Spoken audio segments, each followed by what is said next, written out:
Secure your tinfoil hats, buckle down tight, and hold on loosely as we soar over the rocky tops of the La Platas on a rocky mountain high, get sucked into the vortex of the Four Corners, and settle down snugly at mile marker 420 in colorful Colorado.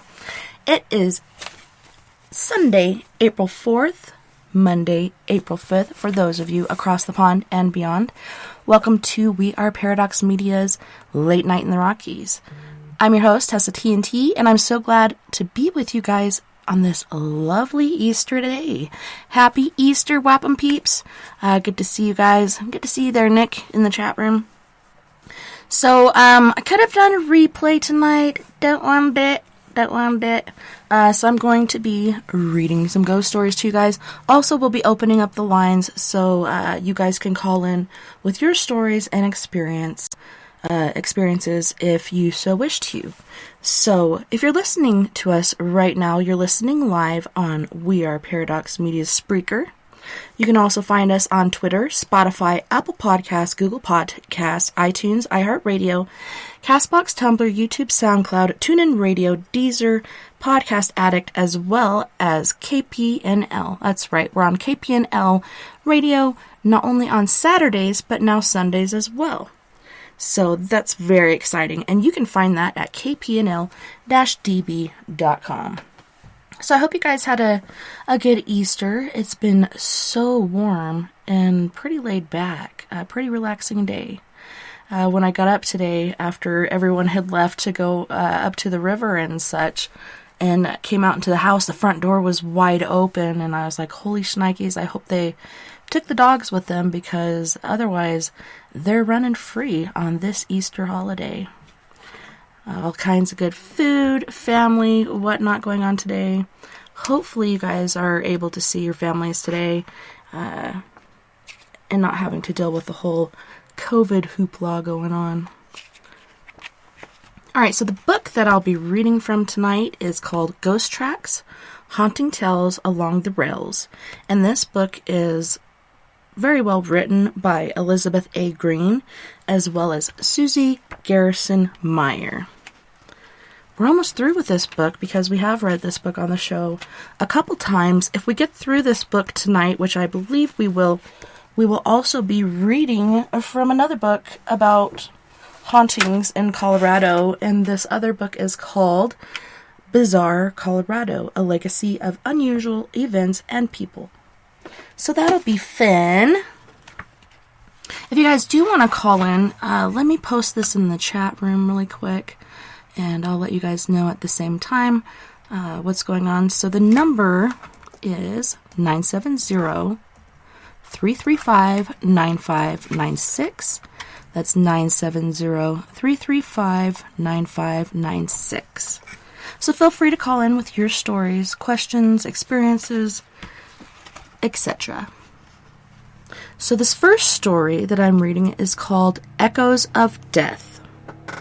The screaming and thrashing were unbearable. Shoot them, sobbed the stagecoach passenger, unable to bear the horrible noise any longer. Two men lay sprawled on the riverbank, trying to shake off the lingering echoes of a sound they hoped never to hear again. They'd been riding on the mail coach, climbing slowly from Rockwood on their way to Silverton. They'd been desultory conversation, lulled by rhythmic clomp of their horses' hooves. Mile after mile, the rhythm didn't falter until that one horrible misstep. But one misstep by the horse nearest the river was all it took to send the coach tumbling out of control. The other horse planted his feet and struggled valiantly to stay on the snowy road. But his tumbling partner could not regain his footing, and when the second horse fell, the coach began to tip. "Jump!" screamed the driver, though the passenger needed little urging. He threw aside the buffalo robe that had protected him from the February cold and jumped clear of the coach even as the second horse fell and the side of the coach shattered against the rocks lining the river. In a tangle of flailing hooves, the first horse plunged into the nameless rapids, and the second, unable to get his feet back under him, soon followed. As the driver scrambled to disentangle himself from his own buffalo pelt and the one his passenger had abandoned, the coach slid across the ice and into the water.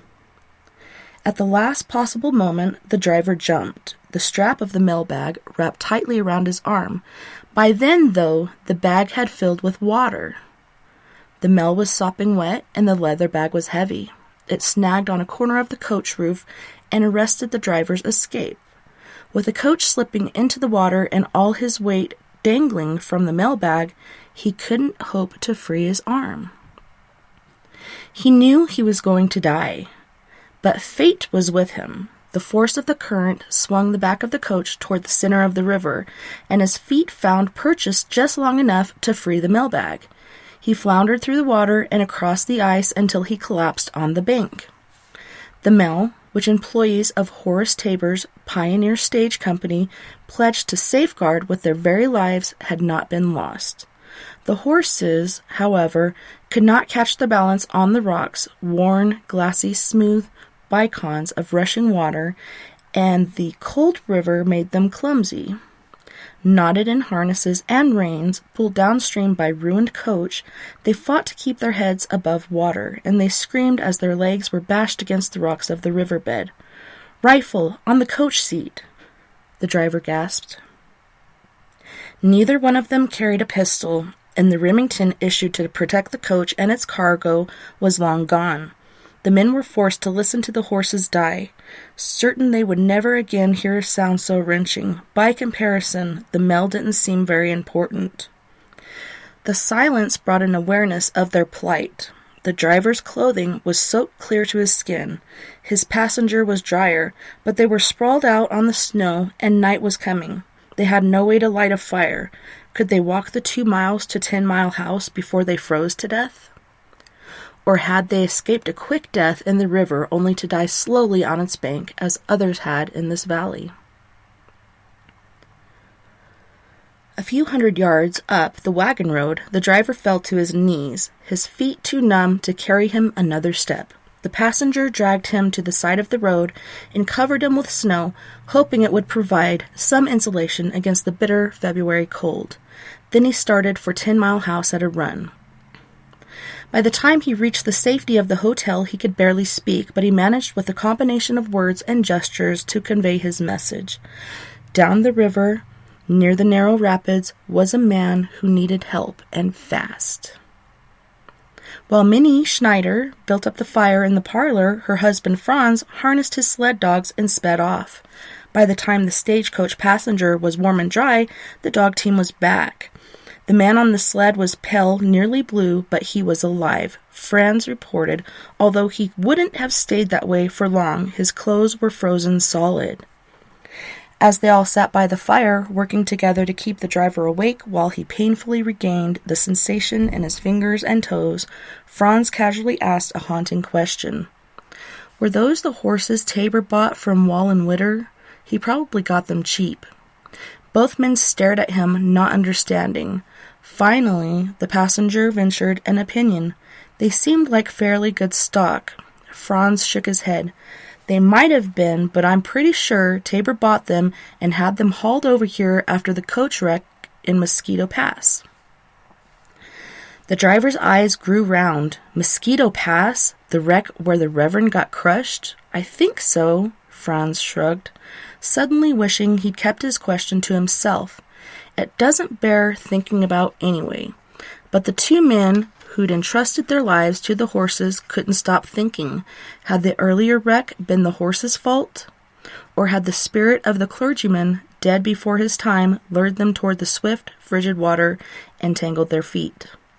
Or maybe the last prayers of that good man had saved the stagecoach driver and his passenger. They'd never know. They'd survived, but they would never be free of the memory of those screaming, doomed horses. Hey, Rosie. Hey, Steve. So good to see you guys. Happy Easter. So glad you guys are here. So this next story is called 10 Mile.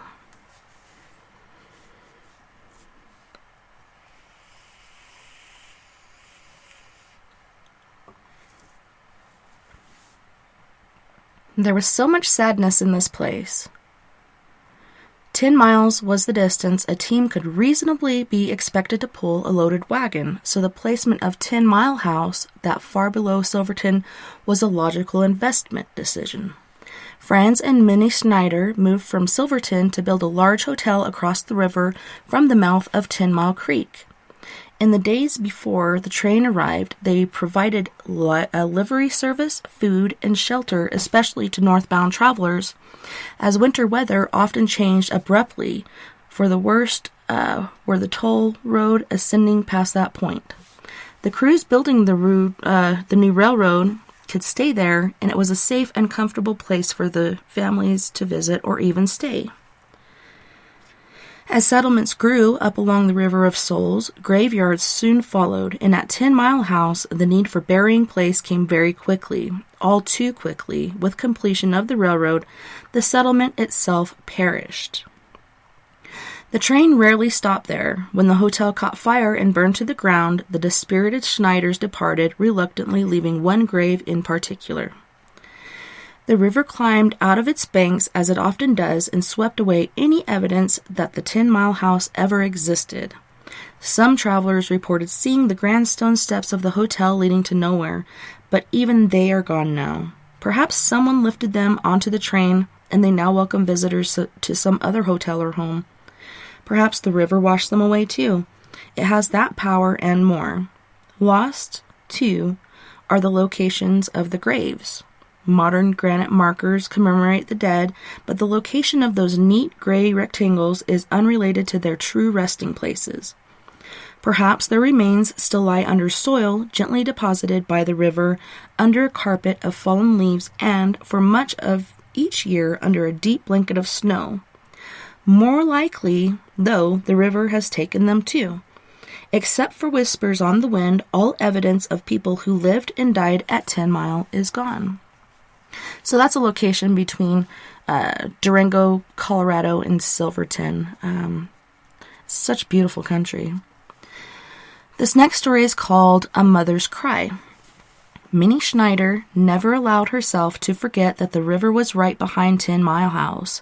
The lifeblood of the Animas Canyon, it also was a powerful lure that threatened death to anyone who took one step too close. When Franz decided to build 10 Mile House, Minnie had been reluctant. Keeping children safe every minute of the day was difficult, even in Silverton, where other mothers also kept watch. At 10 Mile, there was so much to fear. They might eat something poisonous or wander so far into the trees that she couldn't hear their cries.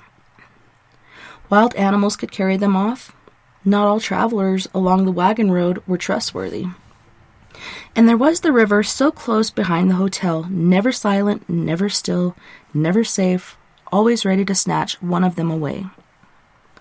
And there was the river so close.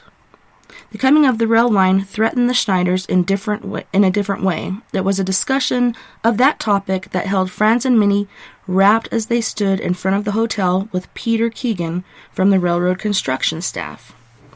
Their young son Herman knew he must stay far away from the river and keep his little sister far from the riverbank as well. And he did, but Herman was too young to recognize other dangers. Behind the hotel stood a tub filled with rainwater, free of river minerals that could discolor Minnie's laundry. As their parents talked out front, Herman's tiny sister, always curious, toppled headfirst into the tub.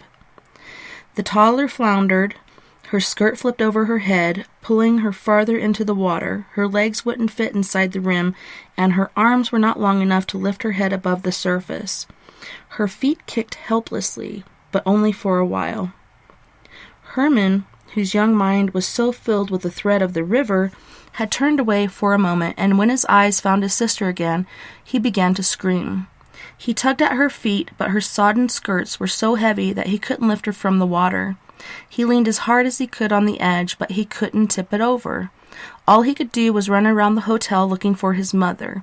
He screamed and screamed, but the river was loud, and it wasn't until he rounded the final corner that his voice was heard. Franz looked up sharply, ready to chastise Herman for interrupting an adult conversation, but the look on his face was enough to strike dead in the hearts of all three adults. Minnie was the first to reach her daughter, and after a horrified gasp, she, too, began screaming. As Keegan, a father himself, grabbed for Herman to turn him away from the sight, Franz lifted the body of his daughter from the washtub. He laid her over his knee and thumped her back. That didn't work, so he turned her upside down and shook her. When she still failed to draw breath, he cradled her motionless form to his chest and met Minnie's eyes. Their daughter was dead. Franz and Minnie's beloved baby girl, Herman's tiny sister, was laid to rest at 10 Mile House.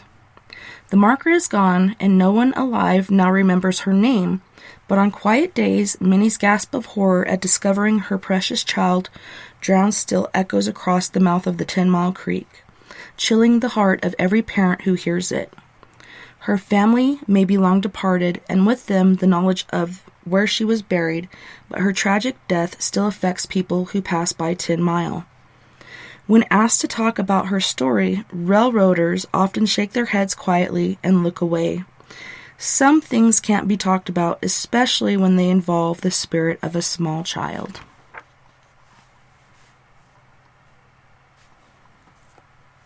Hello, beautiful Sister Sandra. Happy Easter. It's so good to see you guys. I'm glad you guys came to hang out with me and listen to me read you some ghost stories. That one was sad, and it kind of makes me wonder if the little girl ghost that's in the Railroad Museum could be her. And the name of this ghost is Emmy. We still haven't found her story, but hopefully once COVID is over, we can figure that out. So sad.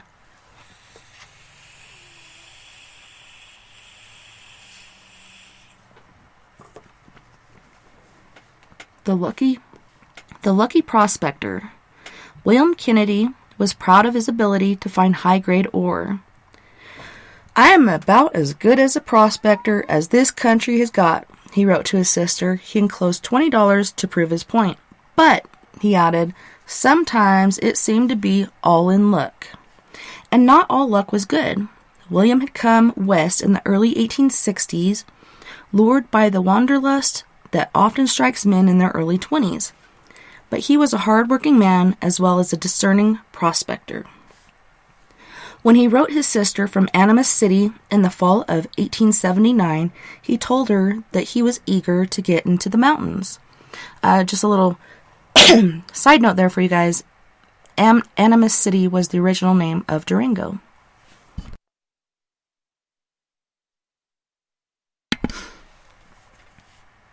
William's prospecting was profitable. In the late winter of 1880 to 1881, he wrote from Durango describing his good fortune and promising to help his sister and her husband purchase a small farm. He recounted how he had spent part of the previous winter camped in the snow surely unimaginable to his sister in farming country, and then had built a log cabin. It was a 2-mile trek from the cabin to his 10 claims, but the hike was worth it.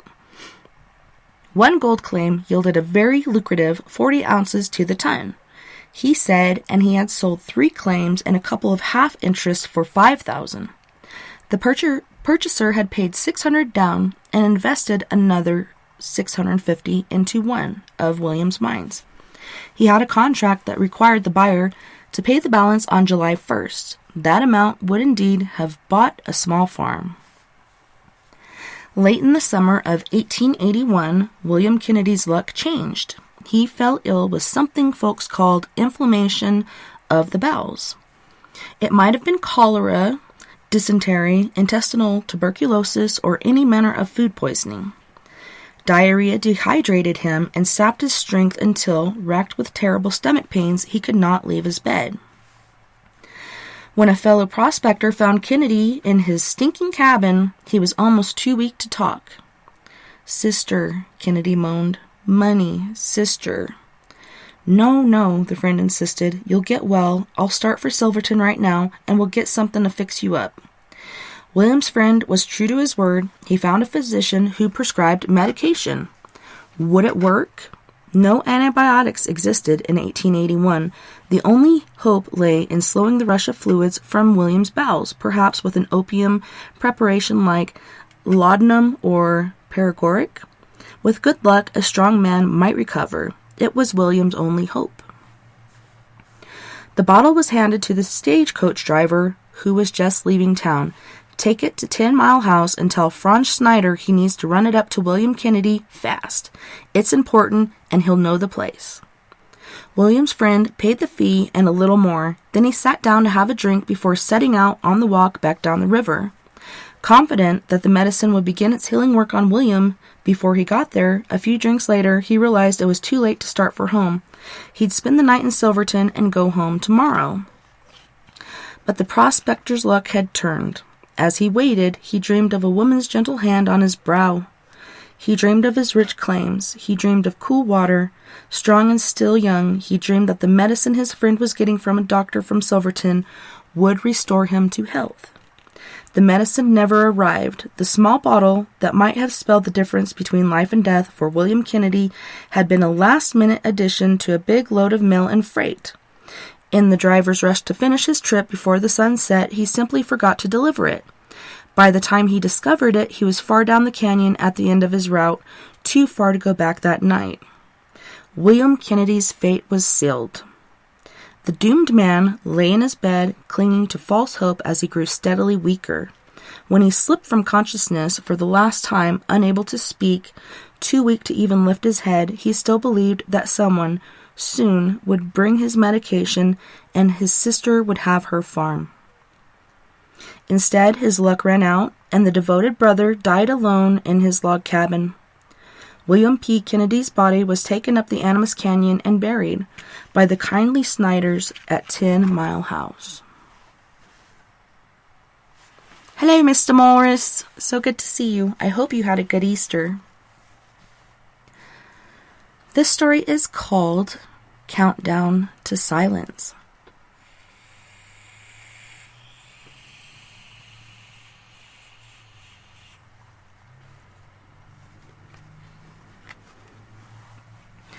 Harry Dalton had brimmed with excitement when he brought his wife and young child west. He wasn't going to risk his life prospecting or mining. He had a good, respectable job waiting for him. Harry was skilled with numbers. Peter Keegan had hired him for his grading operation. While laborers shoveled and blasted and scraped to make a level bed for railroad tracks, Harry would be keeping financial records. So the young family moved into rooms at 10 Mile House, near the grading camp. The Snyders were kind hosts, and the place was clean and reasonably comfortable. But Harry's wife was unhappy. There were no social clubs, no ladies' tea, no writing circles. While he was off working, she sat in her room alone with her small child. A refined lady like her did not belong in this wilderness. She fussed and she cried. "I want you to be happy," Harry said. "There's a big gala in Silverton. Take the stagecoach and have fun. Mrs. Snyder can look after the baby while you're gone." She should have known his vivacious young wife would be the belle of the ball. Having a taste of life in Silverton only made her more miserable. What could Harry do? He had to stay at 10 Mile, but she didn't. "I'm sorry," he said, not sure what he was apologizing for. "Go stay at the Silverton Hotel. I'll come see you and the baby when I can." But Harry was miserable without them. This wasn't the way things were supposed to be. Each day that he returned to their empty room, he grew more despondent. Whiskey helped erase his sorrow, and before long, the young bookkeeper was making mistakes, then missing work. Keegan had had enough and fired him. Harry's wife and child were gone. Now he had no job. What was a man supposed to do? The bottle became his only comfort. "Failure," a voice shrieked in his head. "Be quiet," Harry wailed. "You're wrong." He took a long, hard swallow of whiskey. Maybe that would silence the voices that tormented him. "Your wife will be disappointed in you." He took another drink. "Incompetent, careless," the voices snarled. He would get another job, he told himself. He had skills, experience. But he had tried and been turned down. "They know you aren't reliable," the voices intoned. Harry swallowed more whiskey. It was working. The voices weren't as loud now. He hadn't told his wife about losing his job. He couldn't. She would be so embarrassed, so ashamed of him, so angry. Tomorrow I'll go down to Cascade Hill, he thought. Someone had told him there might be an opening in that grading camp. Just one more swallow of whiskey, then he'd have to stop drinking. He couldn't ask for a job in his present condition. If only the voices would stay quiet long enough for him to get the job, then he'd show them they were wrong. The next day he hopped a ride in a wagon down to Cascade Hill. He asked where he might find the foreman and was directed to a small cabin. "I'm looking for a job," he stammered. "I'm a bookkeeper." "We're not hiring," the foreman said, and closed the door. This was Harry's last chance. He couldn't ask for a job in Silverton. His wife would find out, and she'd probably leave him. He found a small group of men playing cards. They invited him to join them, and he eagerly accepted. One poured him a drink. "Has been drunk," the voices said. Hours later, Harry had lost what little money he had left in the card game and could barely keep his eyes open. "Go sleep it off in that tent over there," one of the men suggested. "The guys won't mind." Harry crawled into the tent and promptly fell asleep. He was awakened as the sun rose over Mountain View crest. "Good for nothing," a voice said, startling him awake. "Drunk." He looked out at the first signs of daylight. "No one will hire you." There was only one way to silence the voices. Harry reached into his knapsack and pulled out his Colt 44. Holding it in both hands to steady it, he raised the gun, pressing the barrel against his forehead. "Shut up," he said one last time, and then pulled the trigger. They took the bookkeeper's remains to 10 Mile House. A minister came up from Durango to conduct his funeral. His wife and small child were there as they buried Harry Dalton near the hotel. The voices had nothing more to say.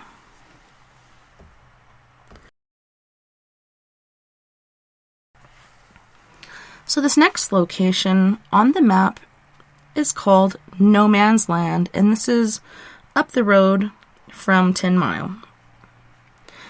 For the 2 miles north from 10 Mile Creek, the Animas River flows through a steep walled canyon, flanked by peaks 13,000 feet and higher, thrust high by wrenching geological forces many thousands of years ago and then carved by rivers of ice. These steep, sharp mountains have been breaking apart ever since. Spring snowmelt and heavy summer and fall rains bring pieces of the mountain crashing down to the river, which runs fast and high. In the winter, avalanches fill the canyon with dense tree and rock-filled mounds of snow. Still, the river is undeterred, carving tunnels under the snow. There are no hospitable flat banks to invite settlement along this stretch, and there is no reason to live here. There were no liveries, no boarding houses, no saloons in this canyon, not even a simple cabin. There is no evidence that anyone has ever lived here, and no reason for anyone to ever try. Yet as treacherous as the terrain is, people had no choice but to pass through, on foot, on horseback, in wagons, or on the stagecoach, and finally on the train. There was no other way to get to the rich mining district around Silverton, and no other way to get back to Durango. They knew better than to tarry along the way. They could stop at both ends of the canyon, 10 Mile to the south and Elk Park to the north, but for those few miles, travelers had no choice except to hurry and keep a watchful eye on the slopes above them and the river beside them. In January 1897, a relatively small slide ran in the canyon. The train might have made it through just snow, but there was debris on the slide. When the locomotive hit a boulder, it plummeted off the tracks and into the river. The fireman was able to jump free. Engineer William Red Young was not. Newspaper accounts reported that Young went down with his engine. Boiling water poured out, scalding him so horrifically that he died at the scene.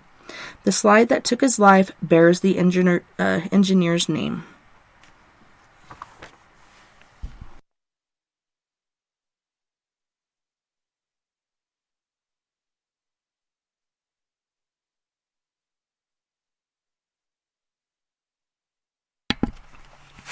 The Black Dog.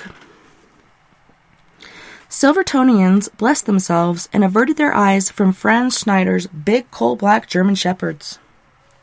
The beasts looked like hounds of hell.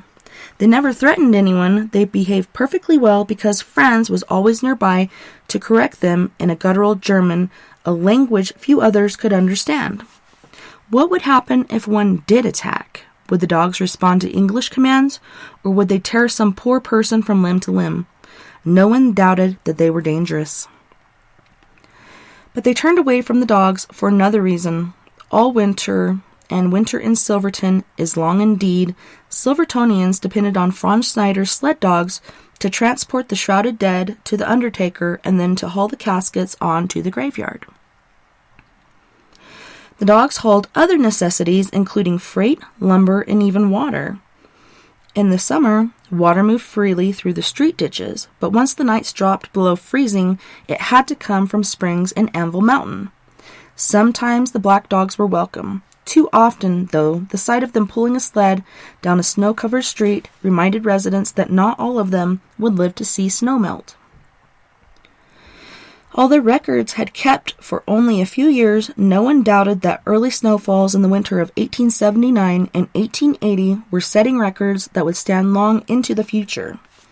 By mid-December, more than 6 feet of snow had fallen, and winter had not yet officially begun. The extreme weight of the new snow, which had come not in small increments but feet at a time, triggered deadly slides. One of those slides roared down Kindle Mountain towards Silverton. So much snow came down the avalanche chute that it covered the frozen river and crossed to the other side, where Trust, one of the sled dogs, was tied, faithfully waiting to be harnessed to his next cargo. Trust was instantly entombed in ice and snow. The grief-stricken Snyders, who had included the dogs in their family, didn't even know where to begin searching for his body. They never found him. The Schneider family left the next year to build a hotel in 10 Mile Creek, taking the rest of their dog team to haul freight through the Animas Canyon. But word soon spread that one black dog remained. The spirit of Trust roamed the streets of Silverton with a freedom that he never had in life. He didn't haul water. He could no longer help transport anything, but when wagons left the undertaker's office heading for the cemetery, some folks swore they saw a coal-black dog leading the way to the realm of the dead. And while Trust never hurt anyone, in life or in death, the sight of the black dog patiently waiting beside a front step is still enough to strike fear in every heart in Silverton. A proper burial.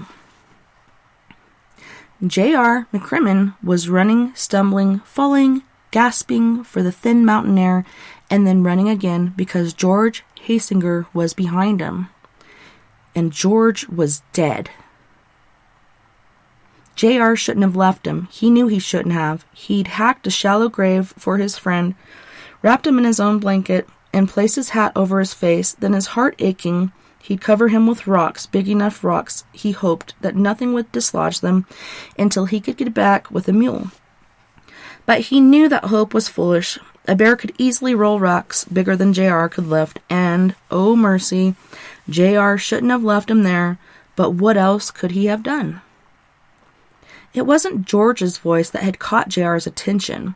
It was the sharp clatter of his pick first, and then the crash of his body as he tumbled down the gulch, bringing down a fall of rocks that echoed through the steep, narrow canyon. J.R. scrambled down the slope. What had happened? Had George slipped? Surely not. After years of prospecting in the San Juans, he was nimble as a mountain goat. Had his heart given out? He was only 46, but those had been hard years. George had come to rest facing the sky and his head downhill from his feet. His lips were blue, but he was breathing, barely. His finger scrabbled at his chest. "Help me," he wheezed. But J.R. hadn't known what to do. Dragging George to a more level place, he lifted his shoulders and propped his own back behind his back. Frantically, he pulled out his canteen and held it to George's lips, but the water only dribbled down his beard. "Breathe deep, man," JR begged and thumped his back, but even he could see that it was no use. George Hasinger was dying before his eyes.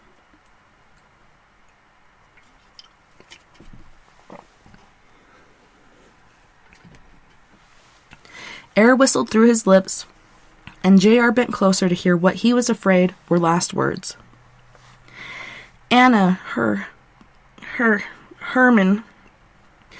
I'll see them taken care of, JR promised. Just rest now. You'll feel better soon. I'll get help. He knew he couldn't, not in time, and probably no one could help George anyway, but he couldn't say that. Just rest. No, George moaned. Don't leave me here. That was all he said. His breath stopped, his head slumped back, his sharp blue eyes faded to muddy gray, and JR drew his eyelids closed with the pad of his dirty thumb. George Hasinger was dead, and J.R. McCrimmon had known he'd have to leave, because he couldn't carry the body down the mountain alone. So he'd fashioned a rough cross out of aspen. Everybody deserved a cross, and it would help him find his way back. At least he hoped it would. He finally didn't know any prayers, but he bowed his head and whispered the best words he knew to say over the body of his friend. Then he had begun his helter-skelter rush down the steep creek in dark shadows. He stumbled over rocks and under branches, fully expecting at any moment to meet a cantankerous mountain lion or a wolf or a bear hungrily prepared for a long winter. He couldn't forget that those predators would feast on his friend's body as soon as they found it. Twilight gave way to complete blackness. His next step might be off a cliff into something or nothing but air. No one would miss the prospectors for days, maybe even weeks. If he fell and broke his leg or cracked his head and knocked himself senseless, no one would look for him. He didn't make it back to town. No one would even know where to find him. They'd been lured high up 10 Mile Gulch near Kindle Lake by the promise of a fabled lost mine. They'd spent the better part of a week clambering around the slope, cutting away brush and peering into crevices. They hadn't been working all that hard, really. Prospecting wasn't like swinging a pick at a quartz vein all day. There was no reason George should have collapsed, and now there might be no way to retrieve his body.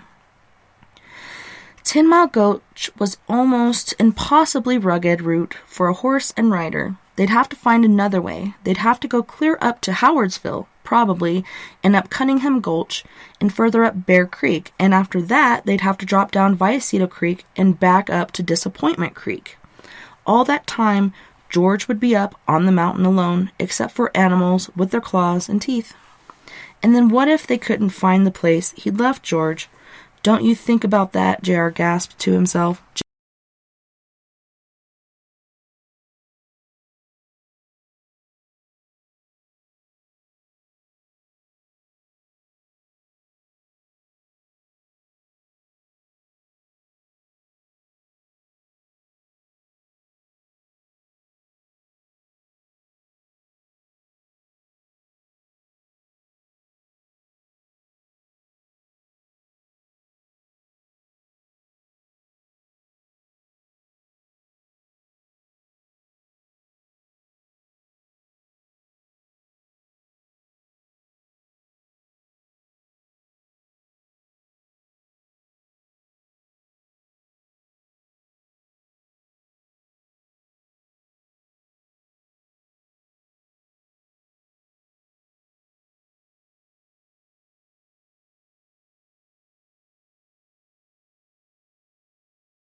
Oh my goodness. Wondering how long I was muted. Sorry, guys. Oh no. Okay, so, sorry you missed that part. This story is called Whispers from the Past. Ghostly voices have a way of penetrating the loudest places. Earplugs or not, the engineer was sure somebody was whispering to him in the locomotive cab that day. "What did you say?" he said loudly, turning toward the fireman. The fireman looked over in surprise. "I didn't say anything," he yelled back. "I thought I heard you say something." The locomotive cab is a noisy place. Firebox doors clang open and shut as the fireman incessantly scoops up coal with a big shovel, opens the firebox doors, heaves it into the flames, and closes the doors. Steam hisses and wheels clatter on the tracks. Conversation is never easy. There is too much to do and so much noise that the men have to shout to be heard. Yet somehow they both heard a ghostly whisper. No one else was in the cab. The two men exchanged puzzled looks.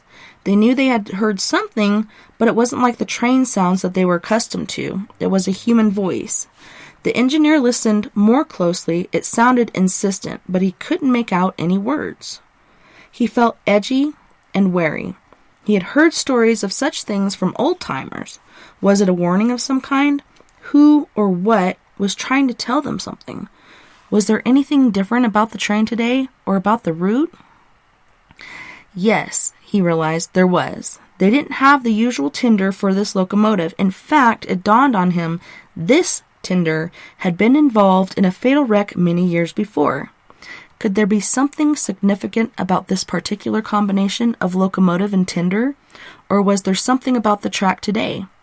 He knew that on a hot day the sun could heat up the rails, making them expand to the point that they pressed against one another. Sometimes those sun kinks got so bad that the rails would actually bend.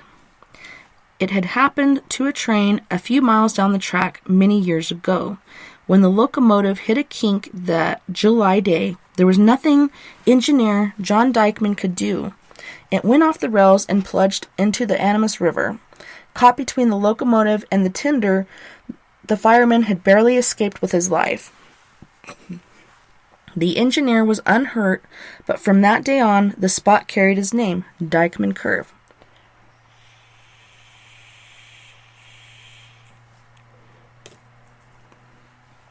But that was decades ago, the engineer thought, reassuring himself that the pop car operator would sound out a warning signal if there were any problems. It was always reassuring to know that there was someone on the small motorized car ahead of the train, checking conditions and potential hazards. Maybe the whispers had something to do with the tight curve they were heading into at that moment. Could the spirit of somebody from a long ago wreck, be trying to warn him of some danger? He knew of a few wrecks that had happened near this place. In those days, wrecks were more common. Back in 1904, a train had overturned right where the engineer and fireman heard the whispers. Had someone been hurt? No one knew, since newspapers hadn't reported it. The only record of the incident was a photograph. And just north of that spot, the following year, a large rock knocked out a section of track. When the locomotive and tinder hit the broken track, they rolled. Both were badly damaged. The fireman and the engineer, a well-known stagecoach driver turned railroader named Jack McCabe, jumped free just in time. The men suffered broken bones, bruises, and burns from hot water pouring out of the boiler. The engineer had been carrying a rabbit's foot for luck. Almost 2 decades later, in 1911, McCabe needed more than a rabbit's foot when a massive flood washed out the wet railroad bed under his locomotive. The tracks dropped out from under it, and the locomotive overturned, gushing boiling water. The engineer died from inhaling steam that day. Was a ghost from one of those wrecks trying to warn them of something? Without understanding the words, all they could do was pay close attention, watch the track, and heed any subtle changes along the way. They did exactly that for the remainder of the trip and felt relief when they arrived back at the depot. Perhaps their added vigilance had averted trouble.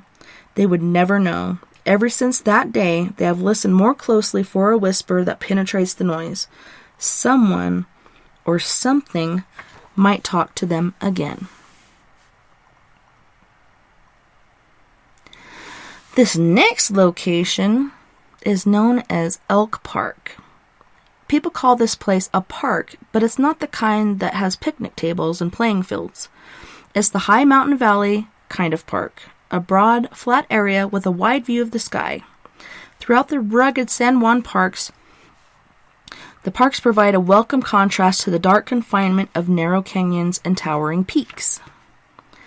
These days, hunters use Elk Park as a staging area in the fall, and hikers access trails that lead in all directions from here into the highest mountains. In the days before the train came through, there was a dairy farm here. A big log barn stood right in the middle of the valley, and cattle grazed on the tall grasses in the summer.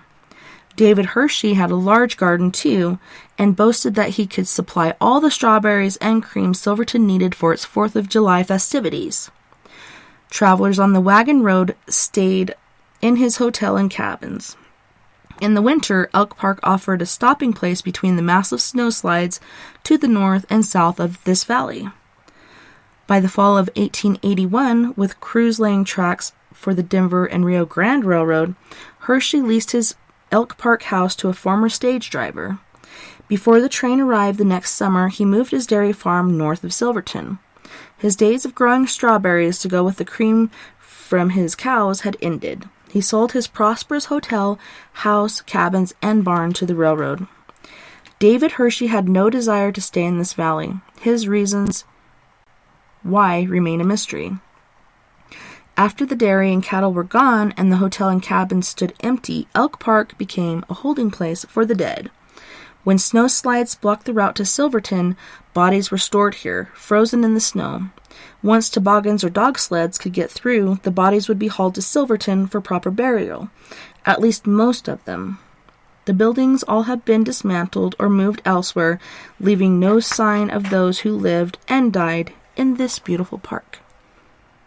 So, instead of going on to the next story, and we're almost through with this book, boys and girls. Getting close. But we're going to go to our first musical break. On this break, we have Mystique featuring Beauty and the Beast with If I Slip. We also have Mr. Brick Casey with Mr. Cellman. And then we have Mocha T with Future Plan. And Mystique again with I Want It All. You guys don't go anywhere. We'll be right back after this musical break. I got dreams and ambition. I'm ready and I'm willing. I'm meeting this competition. You don't wanna be my dinner. The whole shift changed when the music bang. Love the look on their face. I got dreams and ambition. I'm ready and willing. I'm meeting this competition. You don't wanna be my dinner. The whole shift changed when the music bang. I just love to see the look on their face. And if I slip, I'ma bounce right back. Cause I was born for this. I got dreams and ambition, man. If I slip, I'ma bounce right back. Cause I was born for this. I'm ready and willing. Even if I slip, I'ma bounce right back. Cause I was born for this. I'm meeting this competition. If I slip, I'ma bounce right back. Cause I was born for this. You don't wanna be my dinner. I'm about to do this to death. Cause I know they watching. Don't understand the talking. Tell that dog to quit barking. I'm an entrepreneur, so correct when you talking. Bet I get it back and take a loss to be a boss. Coming fast and I'm switching lanes with it. Crisscross, never messing with you. Rapping ratchets, what you really thought. And my jab steady dreaming, chasing missions for the fam. Understand I'm flowing lands from the Milwaukee brand. Thought you knew you can't wear my shoes, not do what I do. It's a mob, I don't pick or choose, just stick it to the rules. Keep my beats above and beneath. They know I'm beauty. What you need, I got what you need when it come to it. Who been grinding all winter so the summer extra lit? I've been in and out the booth trying to weigh up my greatness. It ain't no time to play with it, and if I slip, I'ma bounce right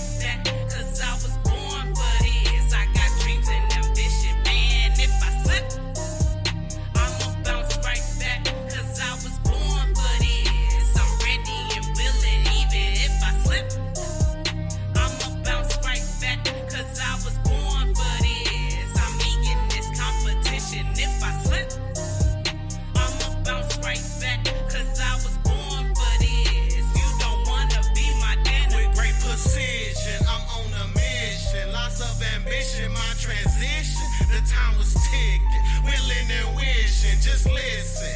I punch harder than Sonny Liston. They fishing, looking for teeth. It look like Lipton. They tripping. I am the king. Who's competition? Collisions. Conclusion is I'm in a position. Lifted, transcending beyond their comprehension. Time to hang it up. Swaggerific, the lynchman. You know how this goes. Just follow the street codes. We make it look easy like we putting in cheat codes. Beauty and the beast is in beast mode. Haters on the sidelines, I tell them to keep score. I go crazy on the beat, tell Spaz to keep it low. You know Mystique close with a toaster, you won't toast. And if I slip, I'ma bounce right back, cause I was born for this. I got dreams and ambition, man. If I slip, I'ma bounce right back, cause I was born for this. I'm ready and willing, even if I slip, I'ma bounce right back, cause I was born for this. I'm meeting this competition. If I slip, I'ma bounce right back, cause I was born for this. You don't wanna be my dinner,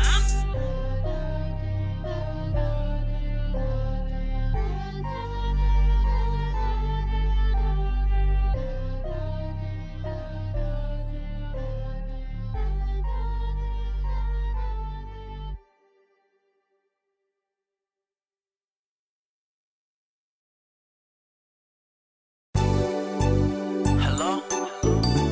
I'm trying to call my baby, but it's poor reception, cause she ain't picking up. Hello?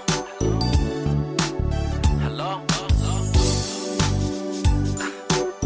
Listen, Mr. Operator, I've been up all day and I'm trying to dial my baby's number. See, it only rings straight to the machine. 617. Now I know something must be wrong with this cell phone, cause my baby knows she wouldn't hang up on me. So tell me what's going on. I see most of the time phone only ring twice. How you doing, boo? Cool, how's your date? Nice. Now she ain't picking up, plus a text her. Put it to your plane, she's the one to get next to. It's not just the way, it's all day with affection. I'm hoping this detection is poor reception. Straight to the machine, mean it's like clicking my car, get connected quick. I'm saying, hey, Mr. Cellular Phone Man, I see there's something wrong with my line. I try to dial my baby's number, but get click every time. Mr. Cellular Phone Man, I see there's something wrong with my line. I try to dial my baby's number, but get click every time. Why she ain't picking up, yo? I see the phone rings quite a few times before any answer. And I know she's home, well at least till 3. And I know she's home. Now I don't mean to be any bother operator, but could you just check and connect this call for me? Cause I know she's home. Now see, the first time I call, I'm like, maybe she working. And the second time I call, I'm like, little bit hurting. But the third time I call, I'm like, going berserk. And now half a day gone, can't get her on the horn. Usually in the morning, maybe it's something wrong. I mean, she wouldn't take this long to call back. See, we tight like that, she's supposed to be mine. So could you please try it one more time? Hey, Mr. Cellular Phone Man, I see there's something wrong with my line. I try to dial my baby's number, but get click every time. Mr. Cellular Phone Man, I see there's something wrong with my line. I try to dial my baby's number, but get click every time. Why she ain't picking up, yo? For some reason, it's like she ain't home. Just wanna get my baby on the phone.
Boca T, let's get it. Future plan is to get you, boy. You all that I think about when I get you. I'ma treat you right, keep you close to my heart. Future plan is to get you, boy. You all that I think about when I get you. I'ma treat you right, keep you close to my heart. Future plan is to get you, boy. You all that I think about when I get you. I'ma treat you right, keep you close to my heart. Future plan is to get you, boy. You all that I think about when I get you. I'ma treat you right, keep you close to my heart. How could you love a man who never been loved? How could you show him something he so used to lust? I know I'm young, but I know I can be the one if he open up his eyes and know I'm the one he can trust. Support and good loving is all a nigga need. All that bullshit niggas give you is a test to see if you'll leave.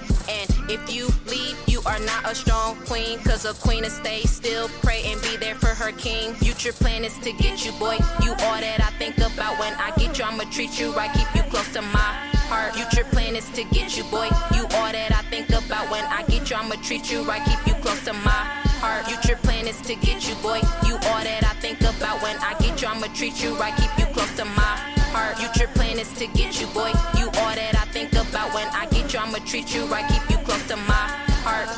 I love the way he carry himself, I love his swagger.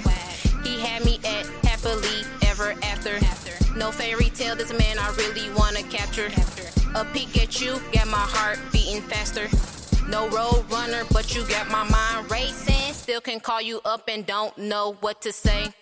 My friends might say I'm dumb, my friends might say I'm stupid. Then again, why take advice from single women? Future plan is to get you, boy. You all that I think about when I get you. I'ma treat you right, keep you close to my heart. Future plan is to get you, boy. You all that I think about when I get you. I'ma treat you right, keep you close to my heart. Future plan is to get you, boy. You all that I think about when I get you. I'ma treat you right, keep you close to my heart. Future plan is to get you, boy. You all that I think about when I get you. I'ma treat you right, keep you close to my heart. Let's create a kingdom and have a Prince Wednesday. Build an empire, a dream I desire. Like Candy Crush on the Monday, got butterflies feeling funny. Blunt out the blunt, can't get no higher. Like a fiend who needs sexual healing. Boy, bless me with that business. You're my teacher, you got my undivided attention. Boy, would you come my way and answer a simple question?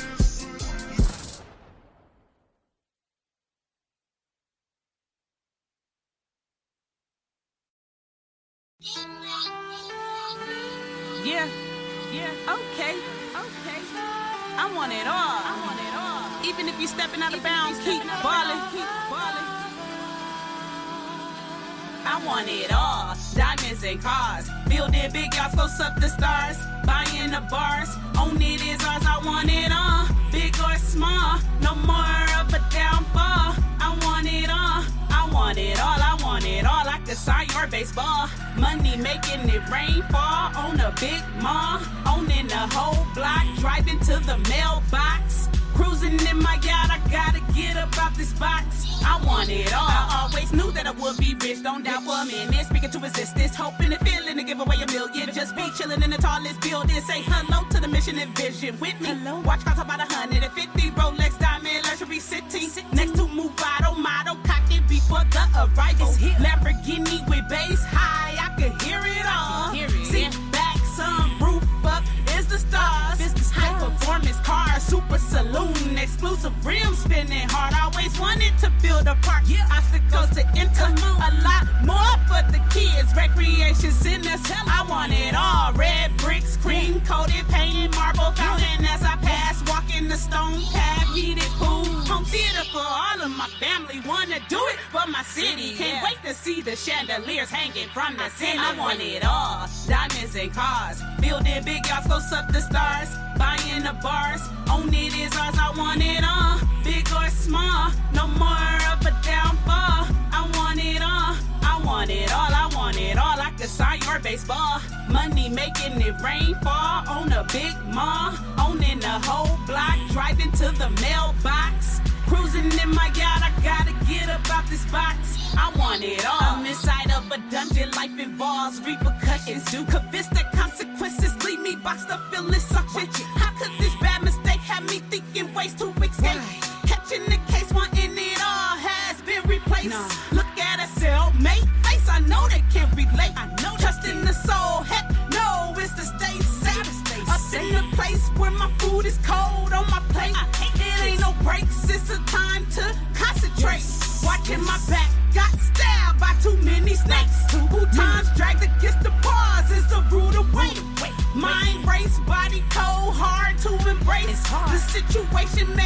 why did I miss the hate?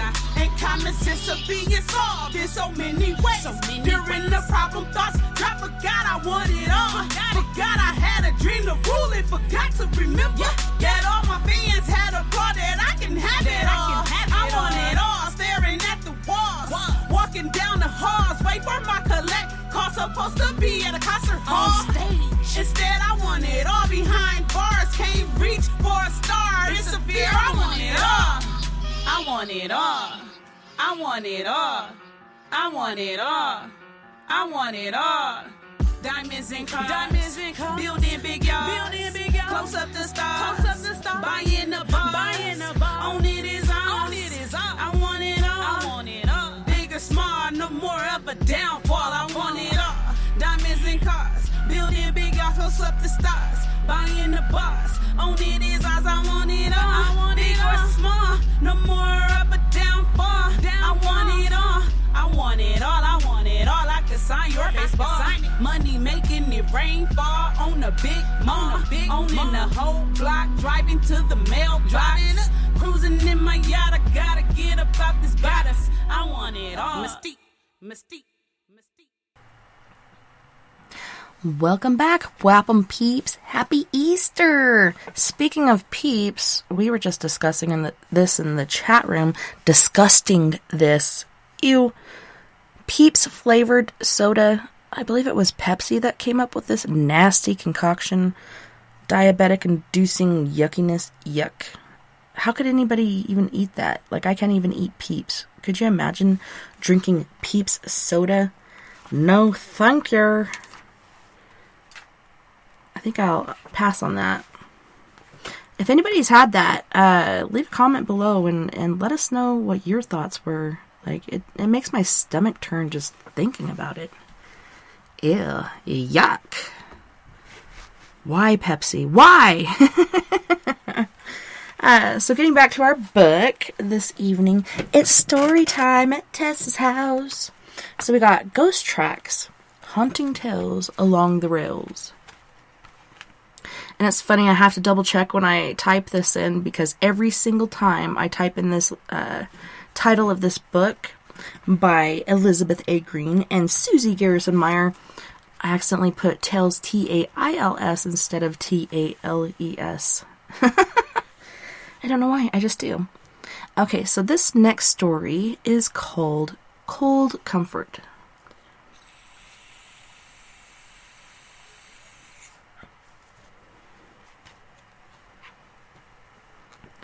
Cold fever infected Patrick Slattery. People were pulling nuggets out of rivers in California, panning flakes from streams not far from Denver. Where there were mountains, there might be untold riches. So he came to the San Juans in search of a certain yellow metal. Most people thought he was from Ireland. Like most of the single men who came to Silverton in search of fortune, he was long on the hope and short on success. Some men held the fear and loneliness at bay with alcohol. Others gambled. Patrick simply retreated to his room in the boarding house. Prospecting was difficult, frustrating, and usually fruitless. By 1880, he was working in a mine, facing danger every day for little pay.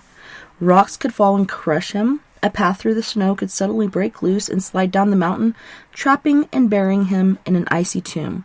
He knew people who had lost fingers and hands in mine equipment. One had even lost his head. If he found gold, it belonged to the mine owners. He was left with small pay and scant prospects. Give me a moment, you guys, because I just heard a dog in the backyard. These mofos know already. Saturdays and Sundays, don't put the dogs out back.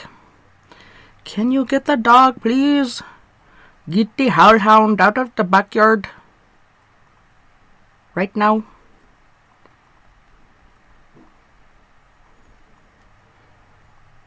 Right now. Thank you very much. Alrighty. So, let's see. Where were we? Yeah, could you believe that? Losing your head in mining equipment?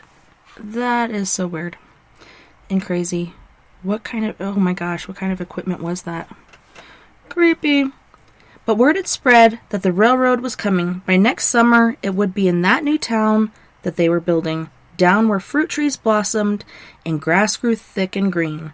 There were stores and farms, free land for people hardy enough to clear it and plant crops.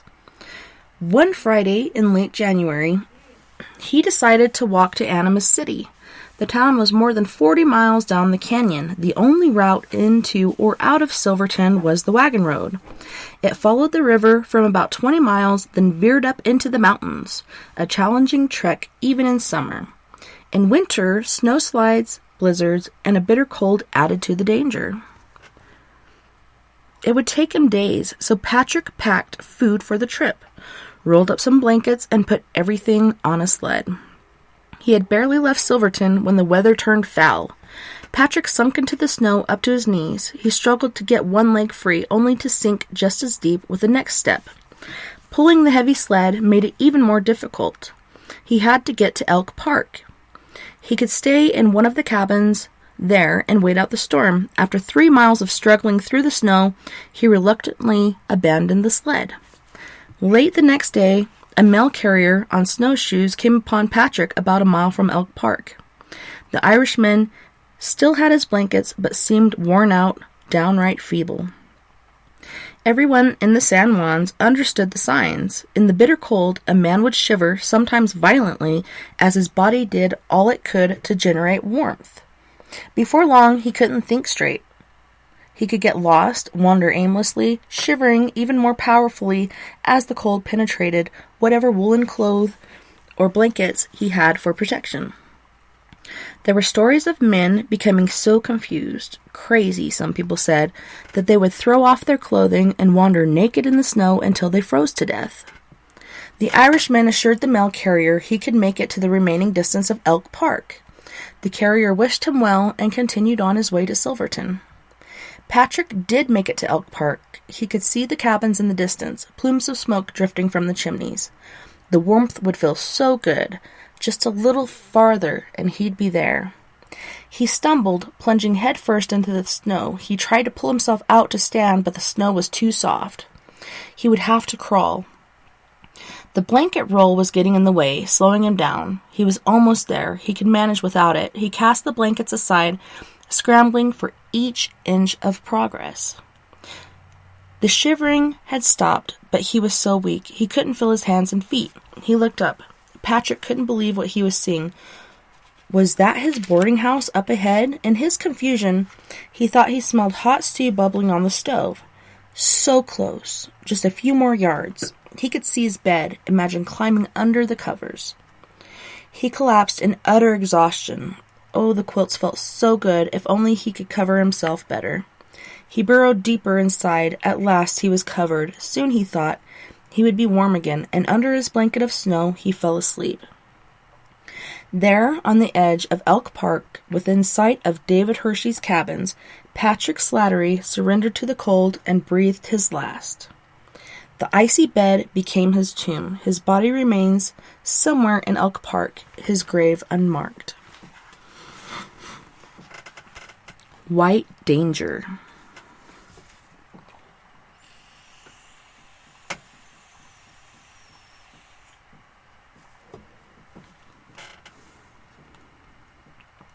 Snow fell every day for nearly 3 weeks in February of 1884. Sandy Bailey had never seen anything like it. He had never felt so snowbound, so hemmed in, so suffocated in the 10 years that he had lived around Silverton. Sandy lived alone. He didn't talk about where he came from, didn't get letters from anyone. It was like that in Silverton. Men came chasing dreams, no questions asked. Some succeeded, but more failed. There were few nuggets of gold in these mountains, no motherloads of pure silver. The work was hard, dangerous, and defeating to most. Every day, it seemed, someone staggered into town, frostbitten and pale as a ghost, with the report of another avalanche wiping out a mine and the people who worked there. And now there was talk of food shortages and starvation. More than a dozen snowslides had broken loose in the canyon, burying the tracks under tons of snow, ice, trees, and rocks. When an avalanche runs, it takes everything in its path. The slide hits the canyon bottom with such force it compresses into a solid mass as hard as concrete. Trains couldn't possibly get through. The only way to remove the snow and debris from the tracks was with shovels. Lots of shovels. Sandy Bailey responded to the call. Men like him had to do whatever kind of work they could find just to survive.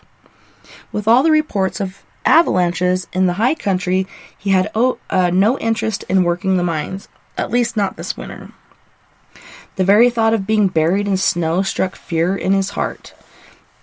The $1 a day he could earn clearing snow slides would tide him over for a while. Could you imagine $1 a day for shoveling snow? I'm talking $25 an hour here. Seriously. Oh man, the 1880s. Sandy was joined in digging out the railroad line by nearly 500 men. They worked their way south through the canyon. Some of the smaller slides weren't so bad. They started from the top and shoveled their way down to the tracks.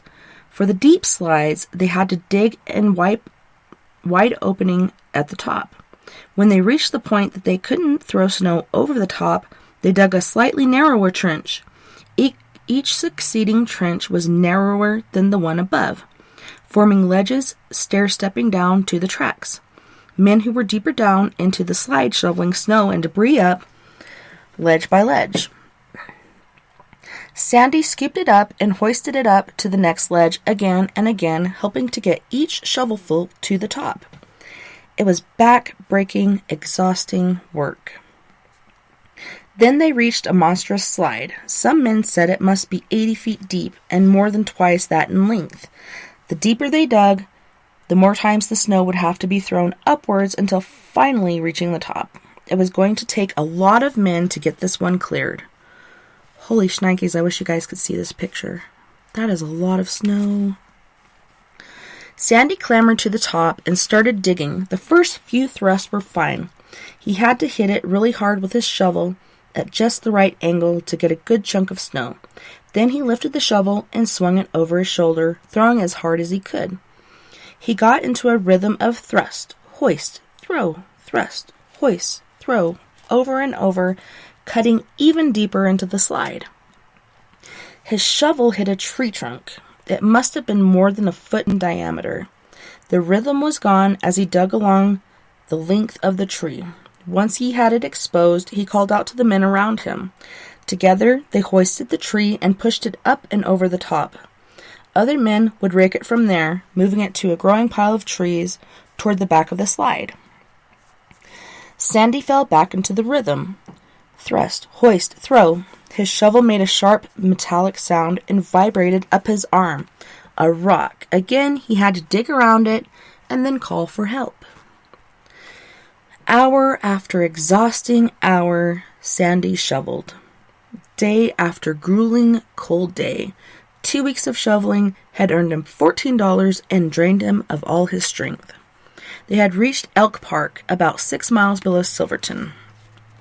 Sandy was all the way down the tracks when he collapsed. The cold and strain had been too much.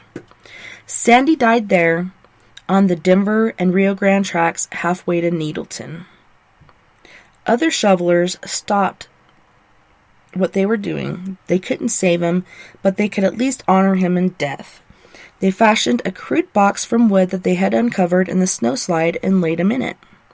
That was February 24th.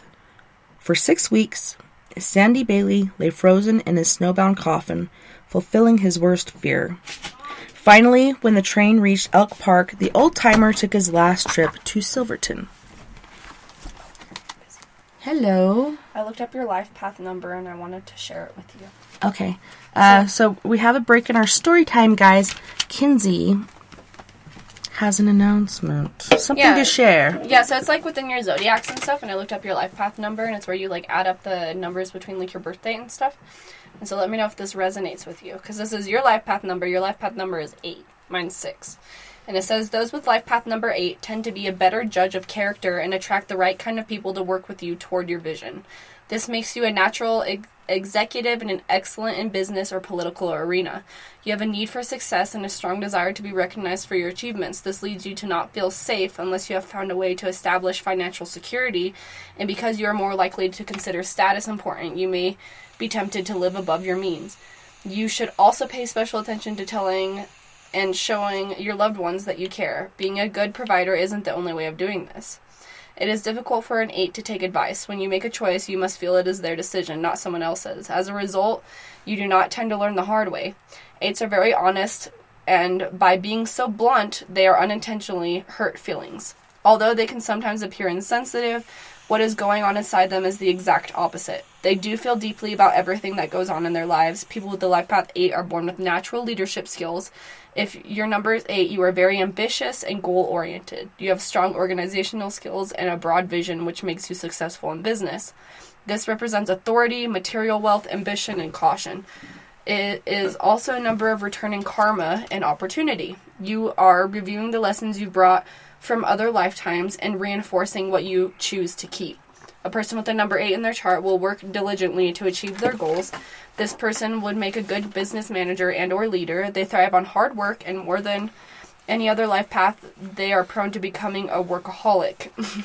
They are often good with money, and their work ethic makes it possible for them to acquire wealth.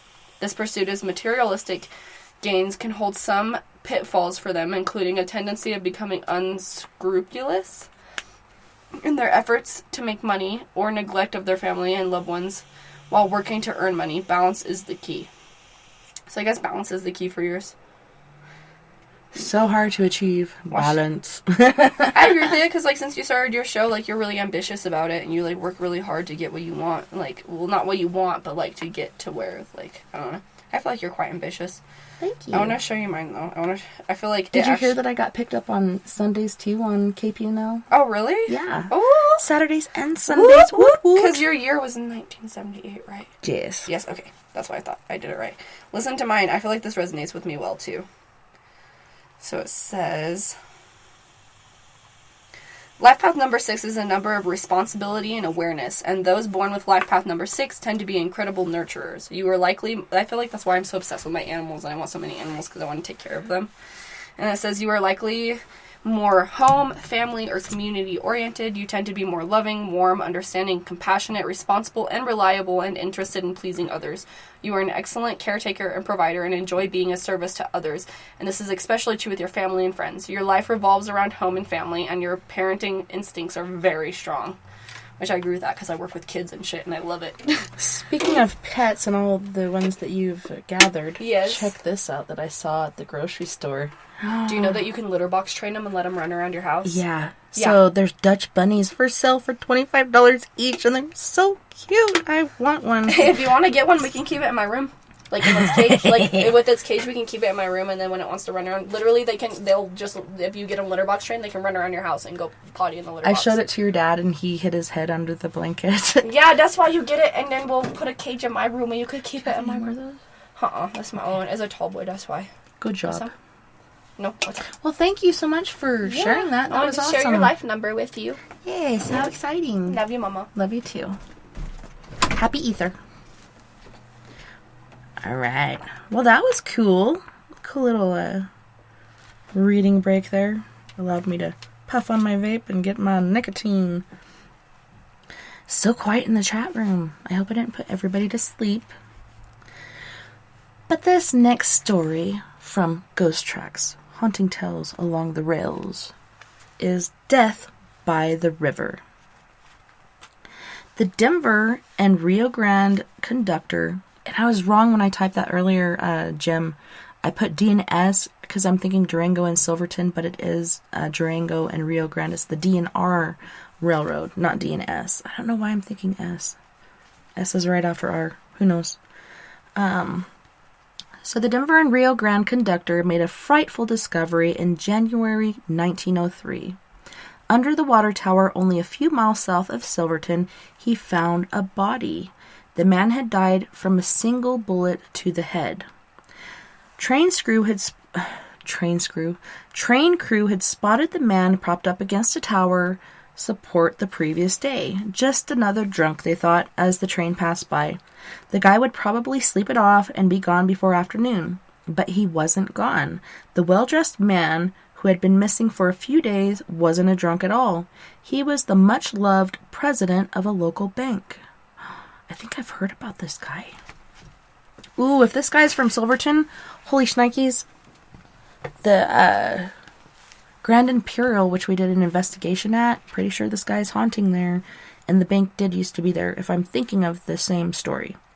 So Jim Robin had followed his older brother George from the Isle of Guernsey, England, to Denver in 1873. 2 years later, they opened a brickyard in Silverton. The mining town was booming, and like so many other new arrivals, the talented, ambitious, and hard-working siblings tried their hands at whatever they could to do to make their fortune. They hunted, prospected, and operated a sawmill and lumber yard as well as the brickyard.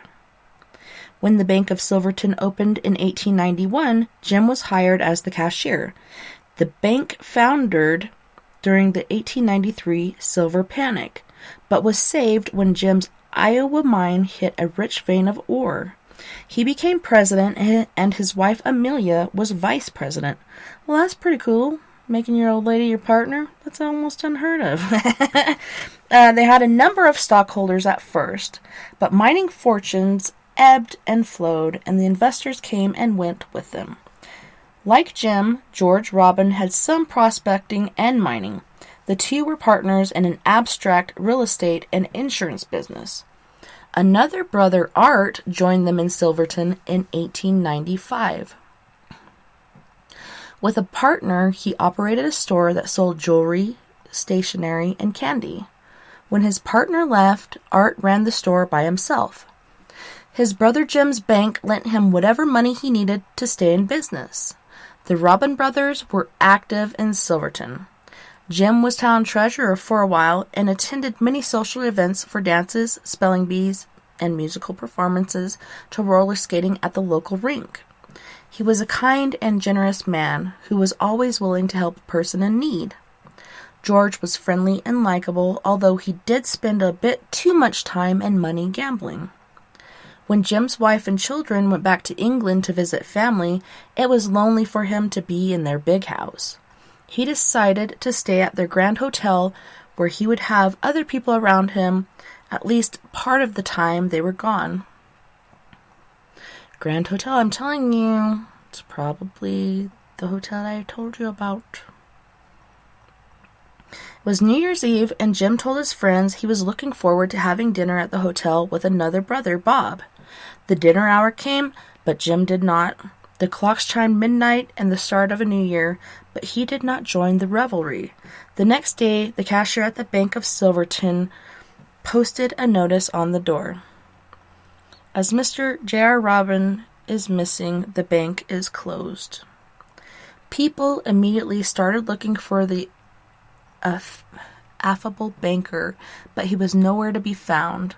When the cashier checked around the bank, he realized that his revolver was missing. Things didn't look good. The bank remained closed that day and the next.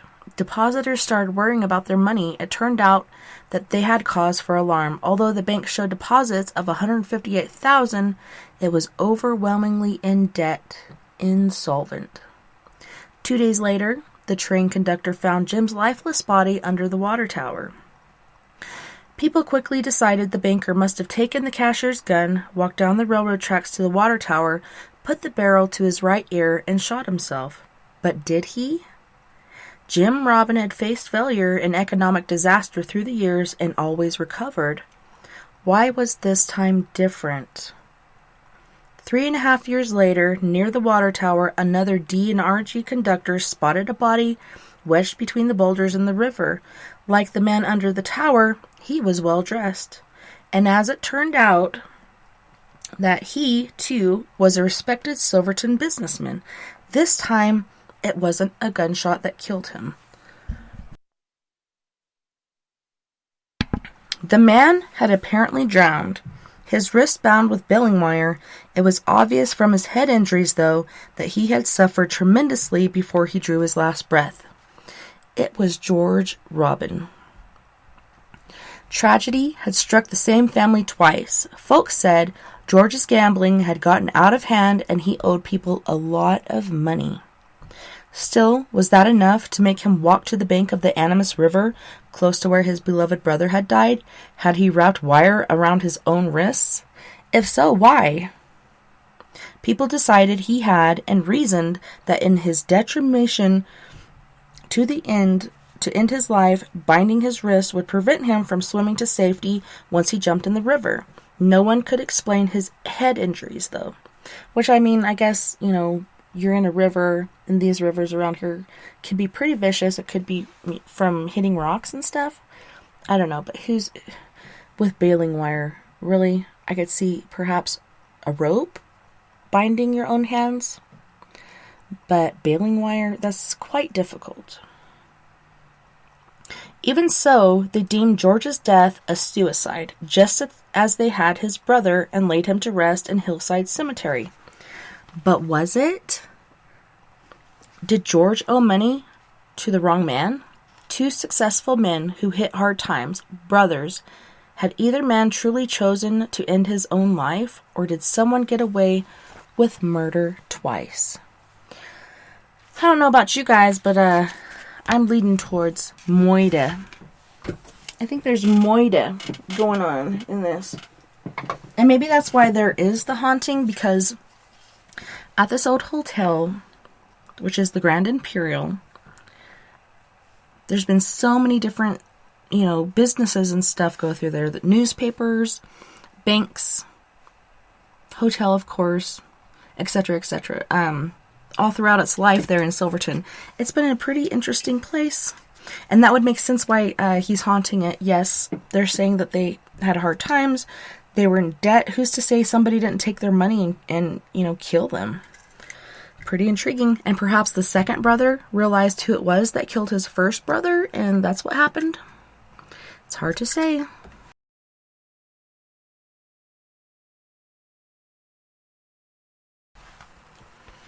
Alright, very next story. So, this is on the map as well, and this is speaking of Silverton. Silverton is beautiful, and it's, I don't know, if you ever did another Shining movie, I think it should be in Silverton, because this is tucked away in the mountains, in its own little valley there. It's pretty creepy. So much activity. It's so active.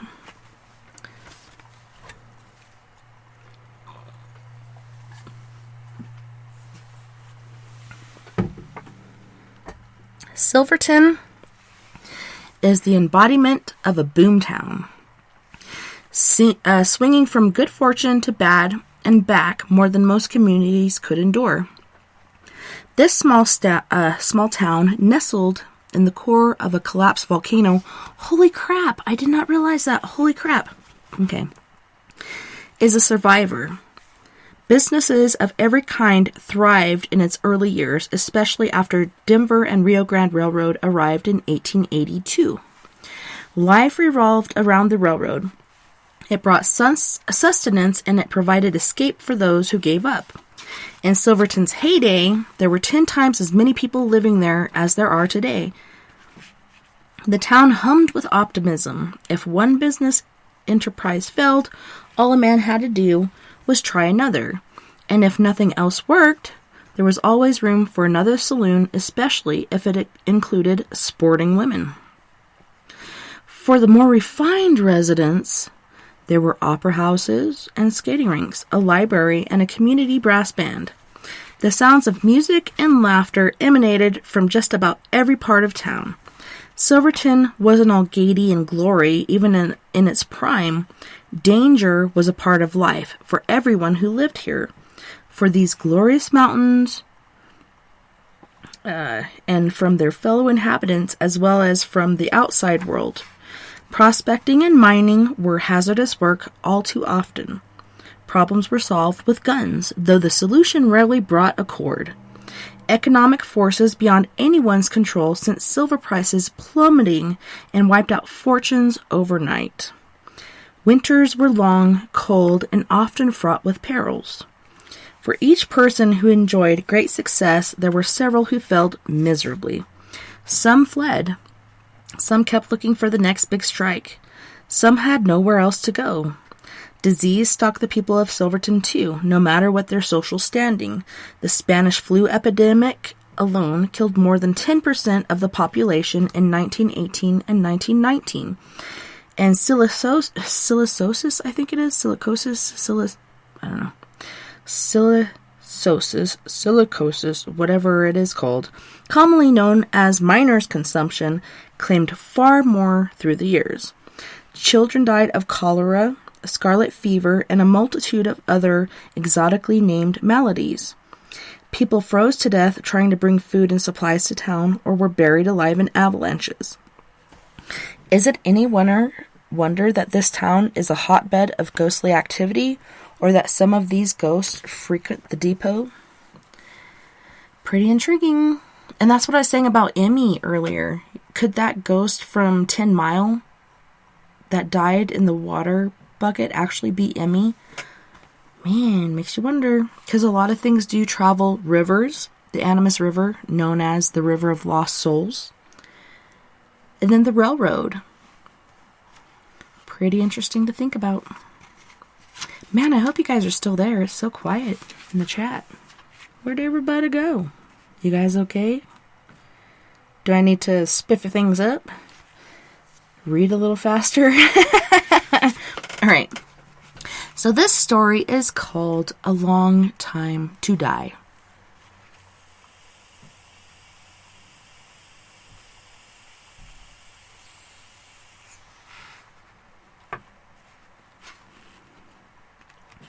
On a cold November morning in 1883, 2 young men's lives were destroyed at the Silverton Depot.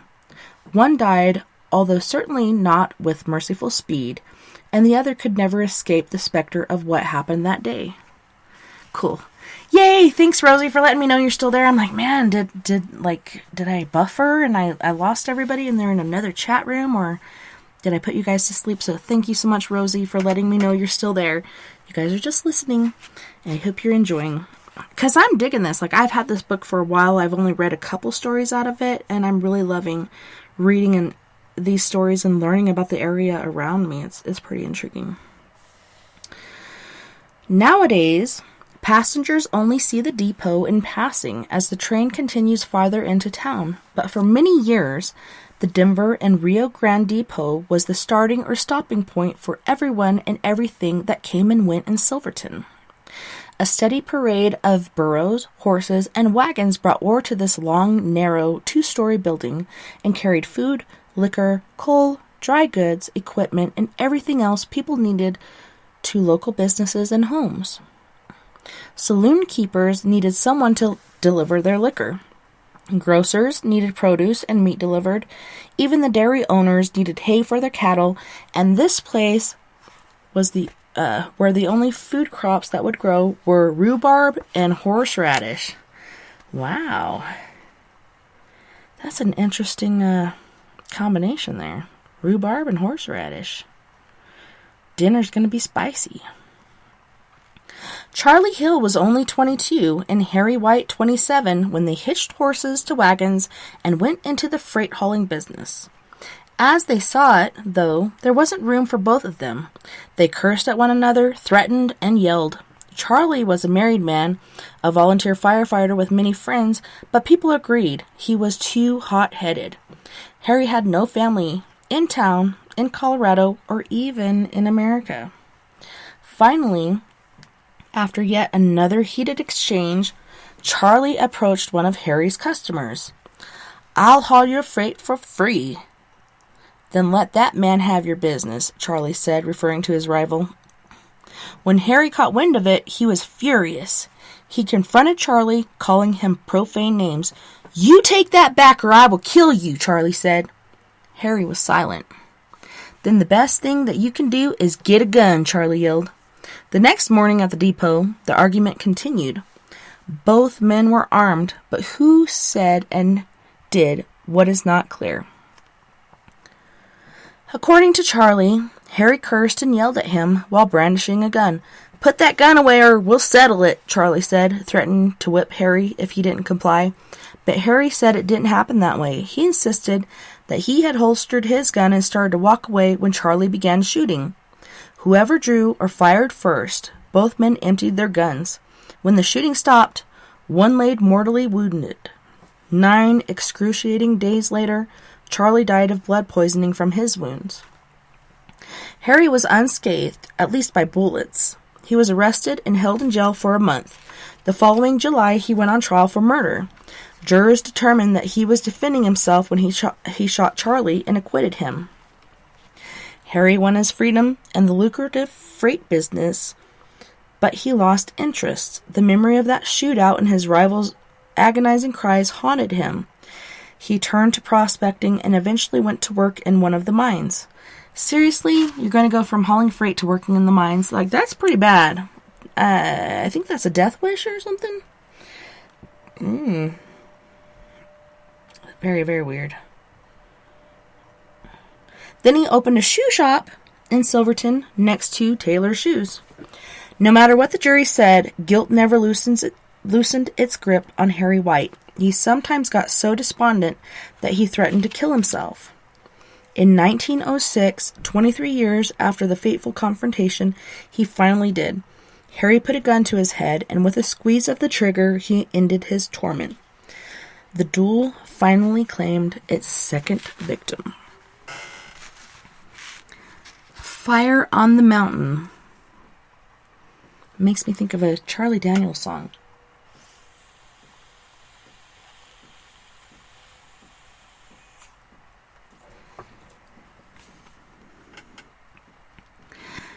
They'd waited too long. Like the rest of the men of Silverton, grimly packing their wagons, Gus Ambold knew he had misjudged the situation. They'd been watching this fire for days and had believed the worst was past. Through this long, hot summer of 1879, when fires burned all around them, the men were certain the town would be spared. There was nothing left for it to burn on the mountains around the town. The need for cabin logs, mine timbers, and firewood had pushed the forest back, leaving the slopes bare. So far, they had been right. They blamed prospectors' campfires early in the summer when the first fires began, but that was before there'd been so many. They knew lightning had started others, as it always did, because the first storm clouds to boil over the mountains every summer always carried lightning but no rain. Without rain, those fires could smolder unnoticed for weeks until the wind came up. Then they'd flare to life and race across the parched landscape. And then there were Indians. Gus wondered if they had started any of the fires. He knew they were increasingly desperate to protect their lands from encroaching settlement. They understand the weather and the mountain terrain, he thought. They know exactly where to light a fire so it will grow quickly and burn where they want it. The winter snows had been sparse. At that time, Gus had considered that a blessing. Fewer men than usual had been buried alive in avalanches, and because there was less snow, they had started searching earlier than usual for the bodies of people who had been caught in slides, so those poor souls could be given a proper burial. Now, with each new fire, the blessing was feeling more like a curse. Everything was so dry. Every other year, the rains had come by midsummer, every afternoon like clockwork. Not this year. When the wind rose, the fire leapt towards Silverton, burning everything in its path. It was so close that burning cinders were falling on Gus as he hitched his horse to the wagon. "We're going to get burned up," one of his neighbors yells. "We have to get out of here now." But which way could they go? Gus thought about the men up at Molas Mine. The fire had roared down on them, consuming all the mine buildings in a matter of minutes. They had to run through the flames to take refuge in the mine tunnel. Everyone had survived, but Gus shuddered at the idea of taking his family through a raging fire. Is there no end to the dangers of this place, he thought. The sickness, the cold, snowslides, rock slides, mine accidents, and now fire? But he had no time to think about their future here. He could do that later, if they survived. As the fire pulled the cool air up from the Animas River Valley, choking smoke boiled down in its place. Dark gray, deep purple, sickly green, and eerie brown, and all murky colors of hell. Gus could smell the fire and feel the terrible heat. The red glow would come next. It was time to stop fretting over what else might fit in the wagons and leave as fast as they could. None of the men knew what direction to go because they couldn't see through the thick, acrid smoke. The wagon road to the south wasn't clear. The fire had come from that direction. To the north or northeast, terrain was steep. Could the horses and mules find enough air to pull heavy-laden wagons carrying women and small children fast enough to escape that way? As Gus secured belongings on the wagon, Lottie Ambold hung wet blankets over the door and windows in the house. She tried to tie a damp handkerchief over the face of her small son Arthur, but he fought the cold calmly, clammy clothes until she shouted at him sharp, and he went to huddle in a corner whimpering. For a moment, Gus imagined his poor wife frantically scrambling around the wagon, unable to keep up with new flames that threatened her family. How she must regret agreeing to come to Silverton. Unable to keep still for long, Arthur lifted a corner of the wet blanket to peer out, his frightened eyes seeking his father in the murky light. Gus saw his wife's hand reach out to twitch the blanket back into place, in a futile effort to block the terrible smoke. For a moment, her gaze met his. He knew what she was thinking. Neither of them expected the cabin to be standing when and if they returned. They'd lose everything they'd worked so hard to build. For now, they would pray for safe passage. He nodded at her. She wet the blankets one more time and wrapped them around Arthur, then sent him out. Lottie handed newborn Dora to Gus, and as she turned to pull the door closed behind her, she lifted her face in surprise. The wind carried an unexpected scent of moisture and cleaner air and hope. They couldn't trust it. The time for waiting and watching had passed. She climbed on the wagon, and the Ambolds joined a line of other families heading. They hoped for safety. Unseen through the pall of dense smoke, clouds had moved in, and the rain began to fall. The first drops didn't reach the ground. They were caught in the updraft of hot air rising from surrounding slopes. Soon, though, the people of Silverton felt moisture on their faces. Just a hint at first, but then steady rain and finally a real downpour. They could hear the hiss as rain quelled and advancing flames were quenched. Smoke began to clear, and the air cooled. The Ambolds and their neighbors turned back toward home, burdened with a frightening realization. No matter what time of year, life in Silverton would always be fraught with danger. They could never feel safe in this high mountain town. Still they unpacked and stayed. Memories of the fire and their close call faded, though not completely. Gus's brothers were staying. So were the neighbors and friends. He and Lottie would as well. 2 years later, Arthur became dreadfully ill with scarlet fever. He survived just as they all had survived the fire. But most memories flooded back. This time, Gus and Lottie agreed they had had enough. They moved their family south to the lush Animas Valley. Surely life would be easier, safer there than it had been in Silverton. How could they have known the perils and pain that awaited them in that fine, broad valley? There were so many fires back in the day in Durango, to the point where they convinced people to build their buildings and houses of brick instead of wood. Because even though we are in the mountains, it does get very dry and intense, and we've been in drought for quite a while now.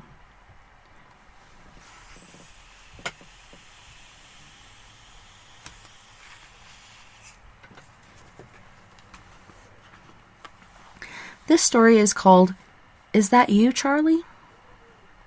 Empty old buildings have an air about them, so still that even the dust seems to be sleeping. They may not be empty, though. The sensation is unmistakable, especially when you know you're the only living soul around.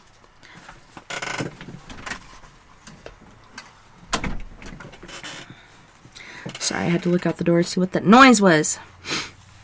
Alright. There's something there, a disruption, a presence, a frisson of awareness that can't be dismissed. Many of the people who have worked in Silverton Depot know the sensation. They have no doubt that someone is there with them.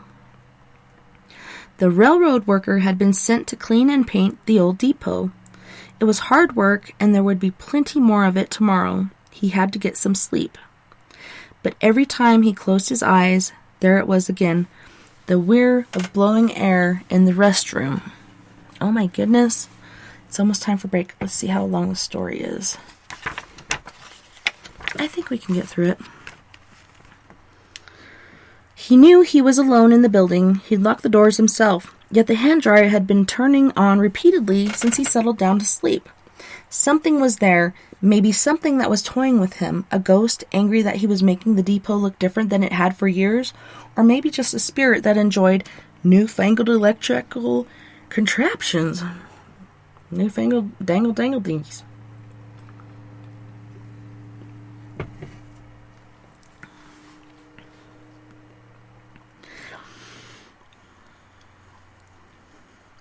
The worker wasn't going to be driven out by a ghost. He tossed off the covers, walked down the hall, and unplugged the dryer. Now maybe he can enjoy some peace and quiet.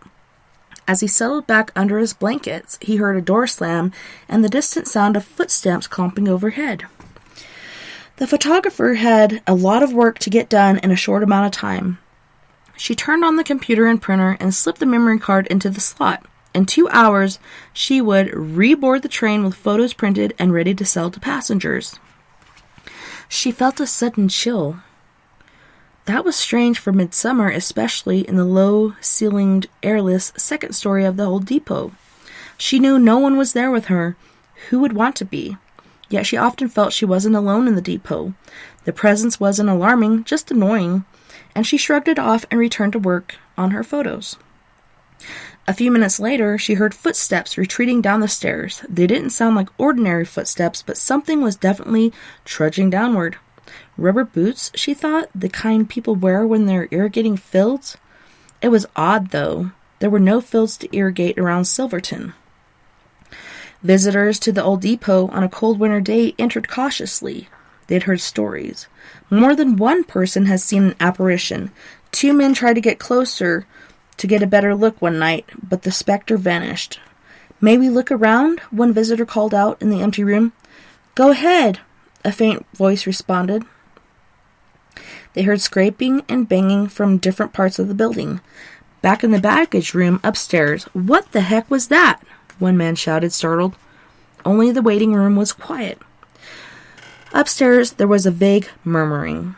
One of the visitors asked, "Do you want to talk trains?"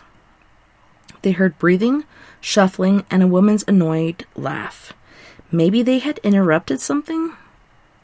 Later, listening to recordings from that day, 2 researchers were startled to hear their own names, breathy but clear, and someone was moaning, or was that humming? What was going on? Railroad depots are good places to find ghosts because so many people pass through. The Silverton Depot certainly saw its share of travelers. Some with bright hopes, others with broken dreams. Some on their way to a new life, a few being shipped home in a pine box.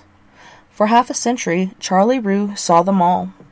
When the train reached Silverton in 1882, Charlie had come too, moving west from a job running stables in Colorado Springs for the railroad's founder, General William Jackson Palmer.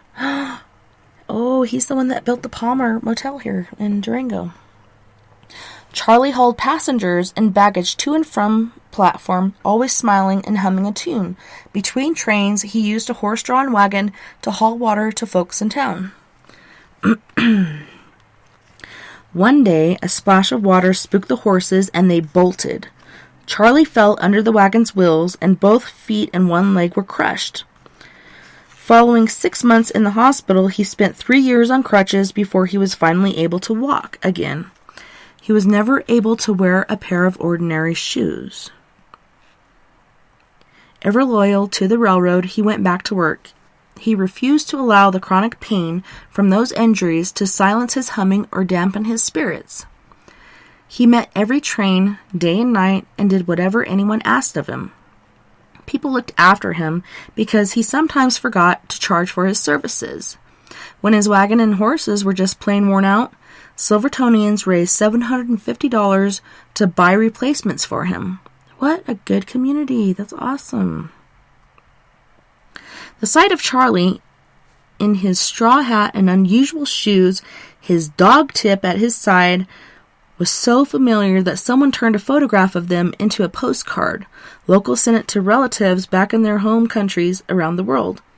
Charlie had become a local character. Folks just couldn't imagine the depot without him. Yet that time came. One spring morning in 1931, he was getting ready for work, and he collapsed. Charlie's heart had given out. His rubber galoshes, oddly worn from his unusual gait, stood empty. Charlie was gone, or was he? Something is still there, limping around in rubber boots, humming as he goes. Maybe it's Charlie Roo, and maybe other spirits are keeping him company. Well, on that note, guys and gals, we're going to go to our second music break.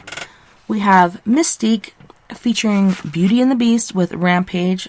We got Britt Casey with Main Thing. Mocha T with My Life, as well as Mystique featuring Beauty and the Beast with Time for School. You guys don't go anywhere. We'll be right back after this musical break.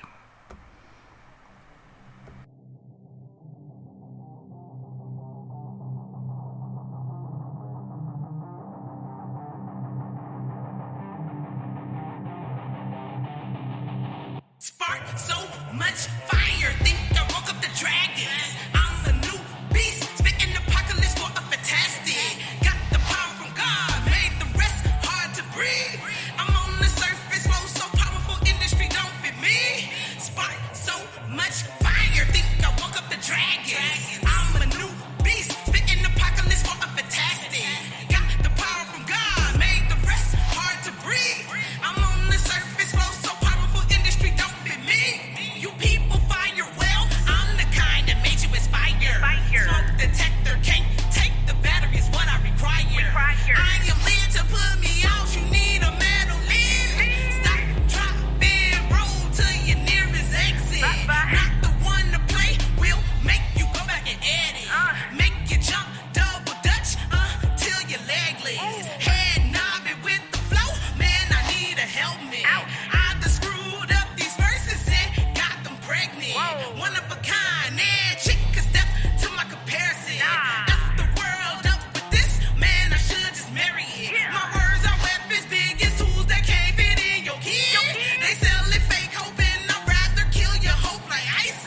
Still killing it, infinite, check the status, I'm getting the wind. Froze the flows with multiple codes, my symbols grows, I'm cold as snow. I know the principles, and we feasting the beast with the dragon relief. When it happens, it show that I don't play though. Step into us will be so fatal. Spark so much fire, think I woke up the dragons. I'm the new beast, spitting apocalypse for a fantastic. Got the power from God, made the rest hard to breathe. I'm on the surface, flow so powerful, industry don't fit me. Spark so much fire, think I woke up the dragons. I'm a new beast, spitting apocalypse for a fantastic.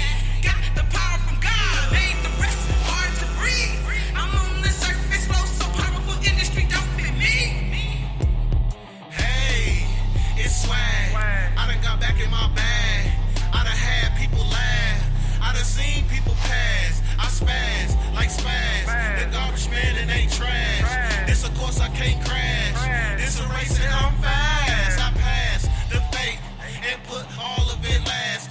Dragon so I clash. I hide it all in the stash. We are diamonds, they are brass. I'm connected with no lag. She a spin 34 bag. That's my wife and I'm glad. Michael Myers with his stabs. Ali with his jabs. A scientist in the lab. JJ Watt in his past. The amigos with the dab. This is why I ride. And I got the nag. Spazzy rolled a sack with Mystique in the back. Money tall like Shaq. Weapons like Iraq. I am cancer in a pack. The 9/11 attack. We don't know no slag. You can't hold us back. Rock and roll with that. So much fire, think I woke up the dragons. I'm the new beast.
I like it when you pop it, drop it, swing. Nah, don't stop it, doing that thing. Go, go, girl, keep doing that thing. I just wanna make you my main thing. Keep going, baby, now don't you stop that. Vanilla chocolate flavor, you're the only one that I'm searching for. You the one for me and I can't complain.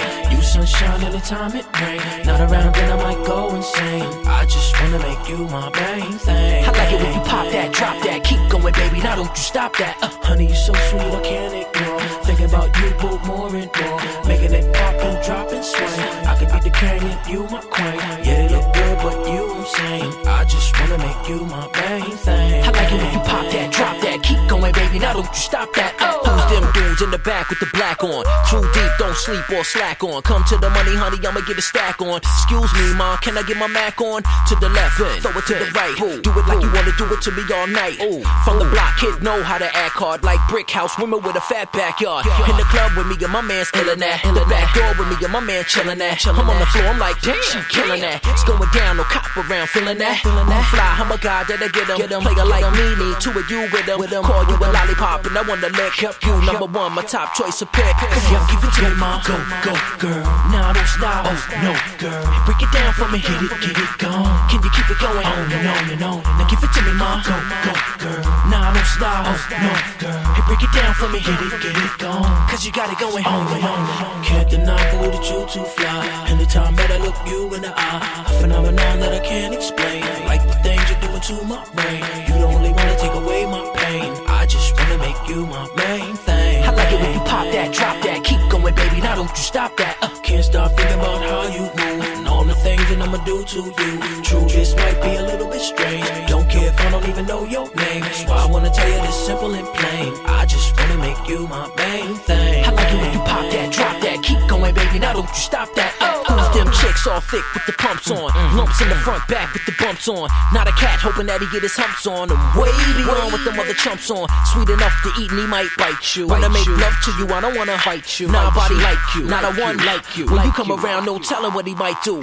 Right now in the club, who the dawn? Want a man that got it going on later on. I can tell by the dancing, you digging this song. You can tell I've been digging you all night long. And I love to be digging in you all night long. Party right here, hottie all night long. Let's flex it to the coat check, exit to the Lexus, Nexus, triple exit. Come on, give it to me, mom. Go, go, girl. Nah, don't stop. Oh, no, girl. Break it down for me. Get it gone. Can you keep it going? On and on and on. Now give it to me, mom. Go, go, girl. Nah, don't stop. Oh, no, girl. Hey, break it down for me. Get it gone. Cause you got it going on and on and on. I like it when you pop it, drop it, swing. Nah, don't stop it, doing that thing. Go, go, girl, keep doing that thing. I just wanna make you my main thing. You pop it, drop it, swing. Nah, don't stop it, doing that thing. Go, go, girl, keep doing that thing. I just wanna make you my main thing. Vanilla chocolate flavor, you're the only one that I'm searching for. You the one for me and I can't complain.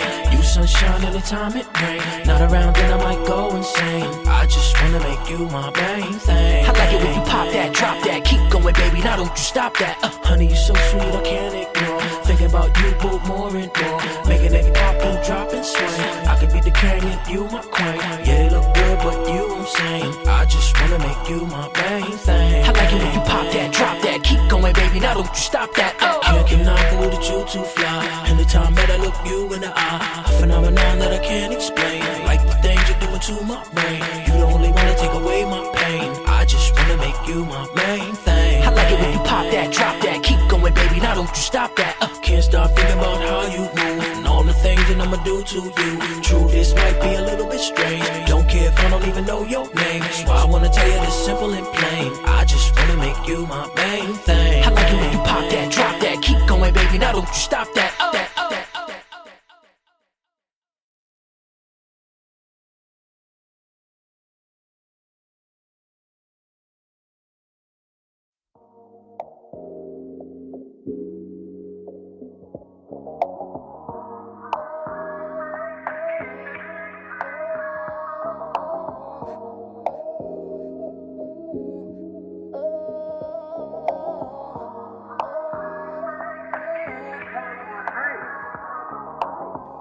Life, the quality or state of being alive, a living organism, and I am.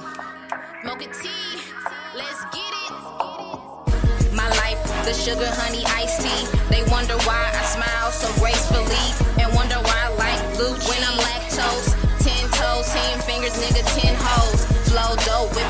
and so was broke.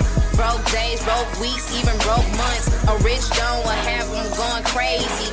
Lettuce and mac and cheese got them going crazy. Irregular, abnormal, and unusual. So unusual, I got shot for being beautiful. You can tell me love, you so gorgeous, but yet got a gun pointing to my forehead. Yo, head break bread, yeah, we gon' feast. Remember the cold nights we had nothing to eat. Southern Belle raising hell area near you. I'm hungry and leaving no proof. My life, my life, my life. It ain't always sunshine in my life. A big puzzle, I'm trying to figure peace ain't right. They thought I wasn't gonna make it, I know they didn't. It's visual, check your vision if you got the issue. A news feed if you got the memo. Breaking news, a new wave coming. Fuck a wave, hurricane, so mocha-licious. I really do this, it's in my blood. Pass it to my kids when I have some. And that's hip-hop.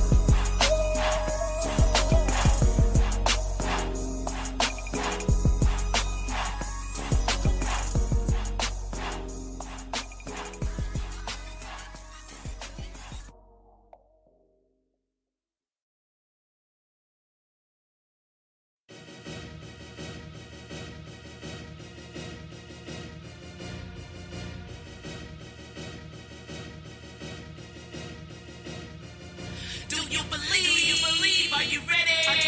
It's time for school. Roll out your red carpet. You gotta love to learn and have fun. It's time for school. Do you believe? Are you ready? Get ready. It's time for school. Roll out your red carpet. You got to love to learn and have fun. It's time for school. The funniest memory that I could recall is getting up to sharpen my pencil as a kid, showing off my new outfit from head to toe.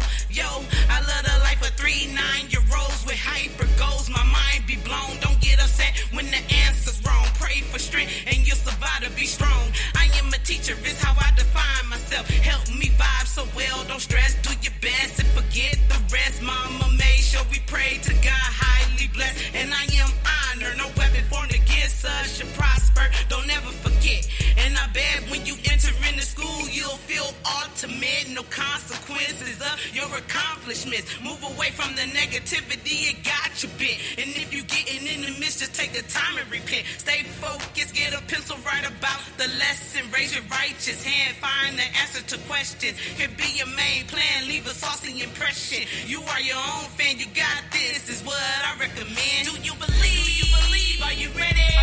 It's time for school. Roll out your red carpet. You gotta love to learn and have fun.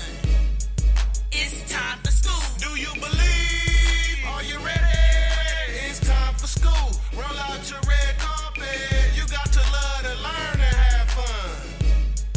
It's time for school. Back then, I loved school. I was cool. I was putting in my dues. I ain't wanna be no fool. Mama had a poppin', school supplies and shopping. Success was an option. Math had me locked in, but English was my topic. Lunchtime, I had it rocking. Lunch tables was knocking, and we wasn't stopping. In gym, I was good from the 3. Like Stockton, music class, I had everyone stuck. They was watching. We wore bow straps with retros and the watches. Love life, humble yourself. That's my creed. Think with your mind and heart, you will achieve. Pray on it, give it to God and proceed. Your goals, ambition, and God is all you need. Imagination and will is something we can't teach. Remember Dr. King, he had a whole dream. You can do whatever you want. I believe. Do you believe? Are you ready? It's time for school. Roll out your red carpet. You gotta love to learn and have fun. It's time for school. Do you believe? Are you ready? It's time for school. Roll out your red carpet. You got to love to learn and have fun. It's time for school. Do you believe? Are you ready? It's time for school. Roll out the red carpet, yeah.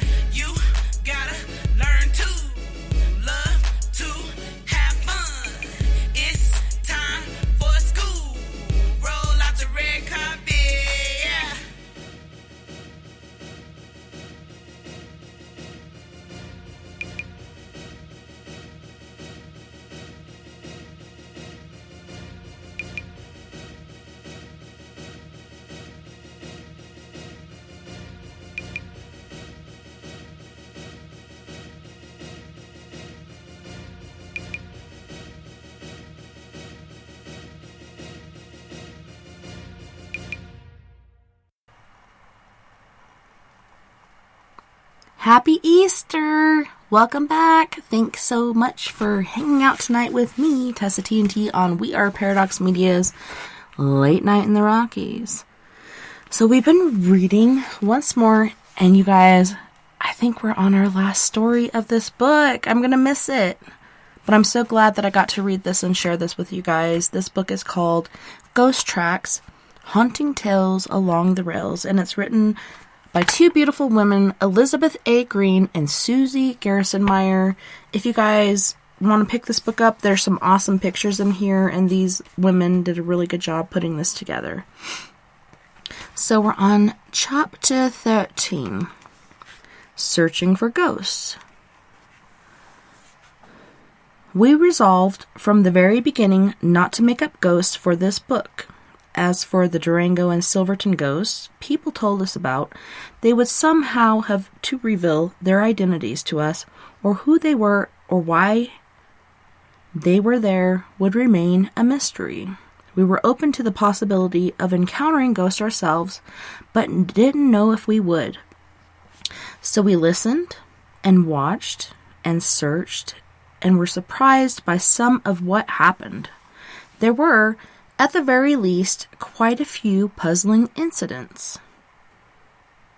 We had to conclude that there might be some truth in the stories that we had heard.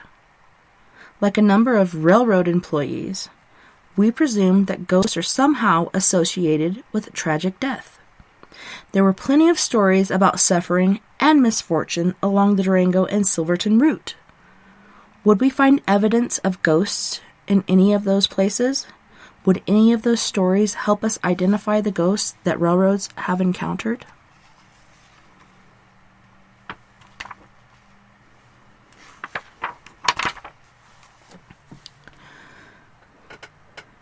We enlisted the help of Robin Stahl and Aaron Stevenson from the Durango Paranormal Group. Ooh, what group is this? I'm looking at this picture. I think one of these guys actually worked at the railroad. Looking at this picture, I think I talked to this guy and he told us about Kate and Emmy and their experiences there at the railroad depot in the museum. Oh my gosh, you guys, it's so active. If you ever come to Colorado, visit Mesa Verde, come to Durango, ride on the railways if you want to. Make sure you come and visit the museum because it is spectacular. There's so many things that you can see there, some things that you would not even imagine seeing there as far as historical value. A lot of it's military, train related, so many things not even related to the train that are there that are amazing to look at. But here we go. So, we enlisted the help of Robin Stahl and Aaron Stevenson from the Durango Paranormal Group. They came highly recommended based on other work that they had done in the area. We met for the first time at Rockwood, dressed in standard issue railroad overalls, and rode a pop car north along the train route. Our plan was to stop at all the places where we knew something had happened: a train wreck, a major construction project, short-lived hotels, saloons, and boarding houses, the place where a toddler had drowned, the sites of other tragic deaths. Surely we thought we'd find evidence of ghosts and spirits lurking around at least some of those places. We didn't tell them anything about the places where we would be stopping. That way, they couldn't have any preconceived expectations. Robin and Aaron carry an array of equipment designed to monitor sound and energy. They take photos. They walk around quietly listening for sounds. Robin, who is the more receptive of the two, wears noise-dampening headphones and listens to hear the ghost box. Another device records sounds against a background of white noise, while a third flashes lights in response to changes in the electromagnetic energy. Robin sees things, tastes things, feels things, and hears people talking to her. They tell her where to go, what to look at, or they don't. When we most expected results, she surprised us. "I'm not getting anything," she said, reminding us that she and Aaron would never pretend to hear or see something when there was nothing there. When she did hear things, it was sometimes difficult to make sense of them. "Submerged," she'd say.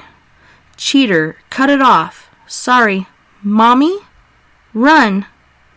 When one of the authors knocked on a wooden telegraph box, a voice from one of the devices immediately said her name. Over and over again at one site, voices on the ghost box pleaded, "Help me, help me." The most stunning sound was a woman's shocked, pained gasp. Given what we knew had happened there, it made perfect sense. Residual energy, Robin said. It can remain long after a tragic event. That's not the same as a ghost or an intelligent entity, Aaron added. It doesn't mean the place is haunted. Aaron sports a sly grin as he admits that ghosts avoid him. Perhaps they don't get his quirky sense of humor. Still, he hears and registers things on devices he uses. One says occasional words and displays lights indicating the presence of unusual energy. Other devices also, sorry, I had to look up and make sure I wasn't muted.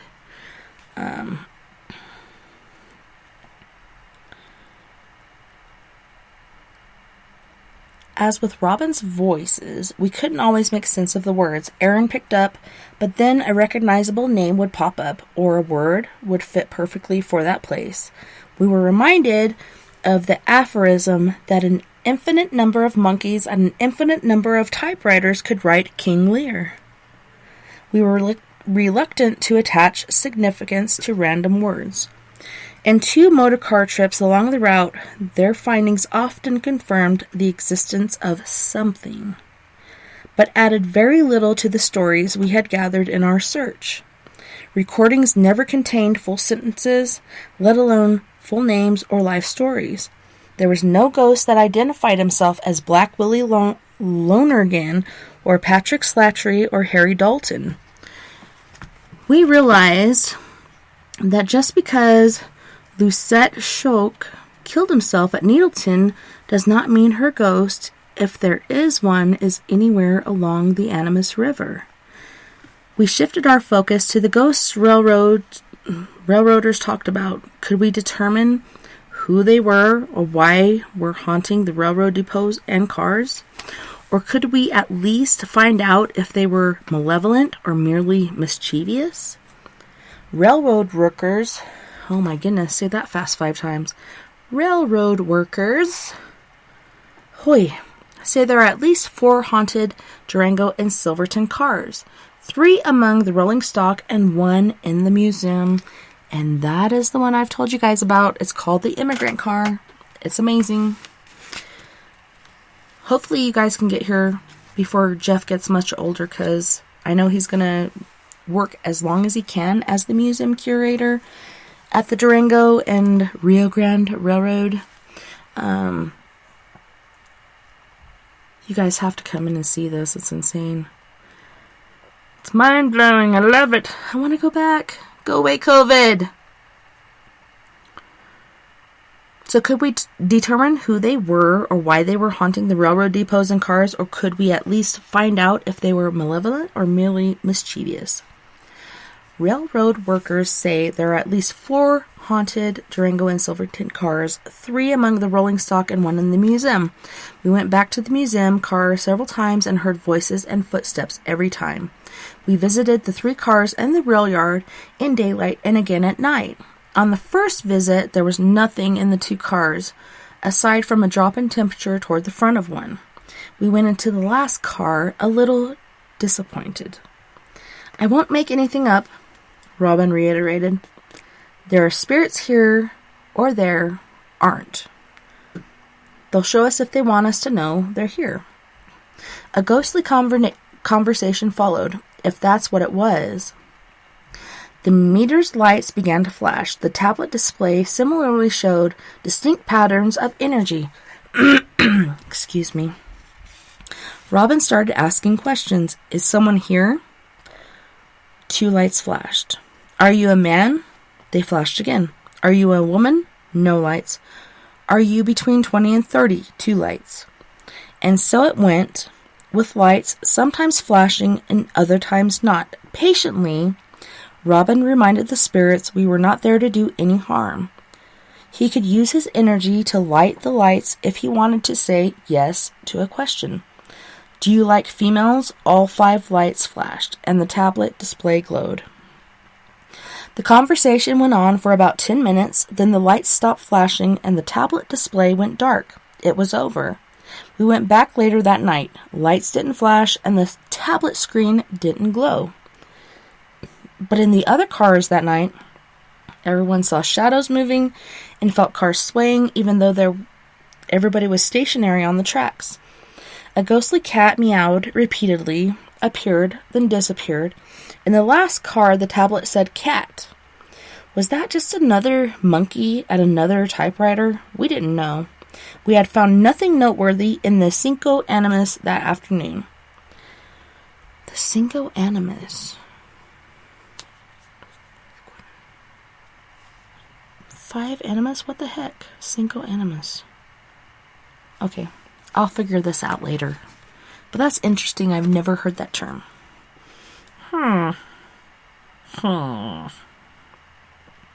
We had found nothing noteworthy in the Cinco Animus that afternoon. When we returned after dark, the night watchman couldn't get the door open.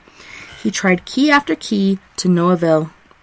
That was precisely what railroad employees had described experiencing with the Cinco many times. That is just throwing me off. I don't get it.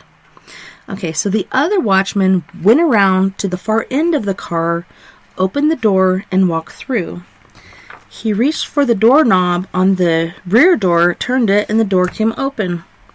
It wasn't locked, he said, but I couldn't get it open. The first watchman replied, he was right. We had watched him struggle with the door for several minutes. Locked or not, he had been unable to open it. As soon as we entered the car, one person was struck with nausea, pain, and uneasiness. It lasted the entire time we were in the car and stopped as soon as we left it. The others saw shadows and heard noises, but nothing else. The recording device picked up a male voice saying, "Get back," right as we entered the Cinco Animus. Was that what affected the one group member? And if so, why hadn't anyone else felt it? We visited every haunted place at least twice and recorded many such utterances. Voices said the names of members of our group. They seemed to answer questions, although often in breathy whispers that were difficult to decipher. Sometimes they laughed or hummed, even sighed and moaned. Other times we heard scratching, knocking, pounding, or footsteps. One night in the Durango depot, 2 people saw a dark shadow move across the empty waiting room. A few minutes later, we all heard a woman laugh. Coffee cups flew off the espresso machine and clattered to the floor. No one was anywhere close to the machine. When 2 people climbed a ladder up to the door that is high above the counter, they heard a distinct pattern of knocking. It seemed to be an answer to their questions. Aaron says voices and responsive sounds like that are indicators of intelligent entities. In our first visit to the Silverton Depot, we saw moving shadows and recorded breathy male and female voices. The upstairs seemed particularly lively, especially in the small, dark sleeping rooms. We asked if Charlie was there, if his feet hurt, and if he'd like something hot to drink. After each of several questions we asked, our recordings registered a breathy voice. Sometimes it seemed to be saying yes, but other times it was too muffled to understand. Then the voice said... Sorry, Lily just flicked my book. Then the voice said 2 of our names. At one point, as a male voice seemingly responded to a question, a female voice could be heard laughing in the background. A strange, blurred photo showed up on one of our cameras. Was it someone in our group or just a bad photo? As we were about to leave, one person's fully charged cell phone suddenly went dead. "Did you do that?" he yelled in surprise. "Charlie, was that you?" Silence. There was no response on the recording. When we returned to the Silverton Depot several weeks later, it seemed quiet. Meters didn't flash, and the tablet had little to say. At most, Robin and Aaron sensed the presence of something, especially in the baggage room, where only a thread of light under the old wooden doors penetrated the darkness. Had the ghosts left, or were they ignoring us? As we were about to leave, Aaron's tablet said done. A few minutes later, it said leave, and then that cell phone went dead again. We're here, but we're not interested in talking to you today, it seemed to imply. So what did we see or hear or feel in all our paranormal investigations? Our results were subtle, more of what Robin and Aaron call residual energy than responsive intelligent entities, with the exception of the woman's gasp at 10 Mile, the concession car conversation, and the responses in the Silverton Depot. Recorded and uttered words that fit situation were tempting, but not conclusive. We were left with the sense... 67 pieces of candy. Holy shnikey, son. That Easter Bunny hooked you up. What about me? How much do I got? Let me go count. Well, you got less than me. Why don't you guys go? Because I'm doing my show. Say hello and goodbye to everyone and, go away. What is that? I'm reading a book to my listeners. And you guys are coming in during the show. I have 30 more minutes before the show is gone. This is called Ghost Tracks, Haunting Tales Along the Rails. Yes, you can be quiet, but you guys need to calm yourselves. Come on, man. I know you're high on Easter candy, and Floyd's about to wear my Easter Bunny ears. That's how high he is on candy. Yeah, give it to me now. Mom, I'm the Easter Bunny because I have 67 pieces. You don't have any pieces. Yeah, I do. Look at my Easter basket right there with all those Reese's. Yeah. You got that from And then I got this Easter big-ass Reese's Easter egg right here. You did not get that. Yeah, I did. I got that from the Easter Bunny in my Easter basket. Thank you very much. Where did you find that? It was given to me by a very special individual. By the Easter Bunny? The Ether Bunny. Give me my ears. The Aether Bunny. Right now. The Arthur Bunny. Arthur. Thank you. Alright, so you guys can leave, or you can be silent. Well, Mom, one thing.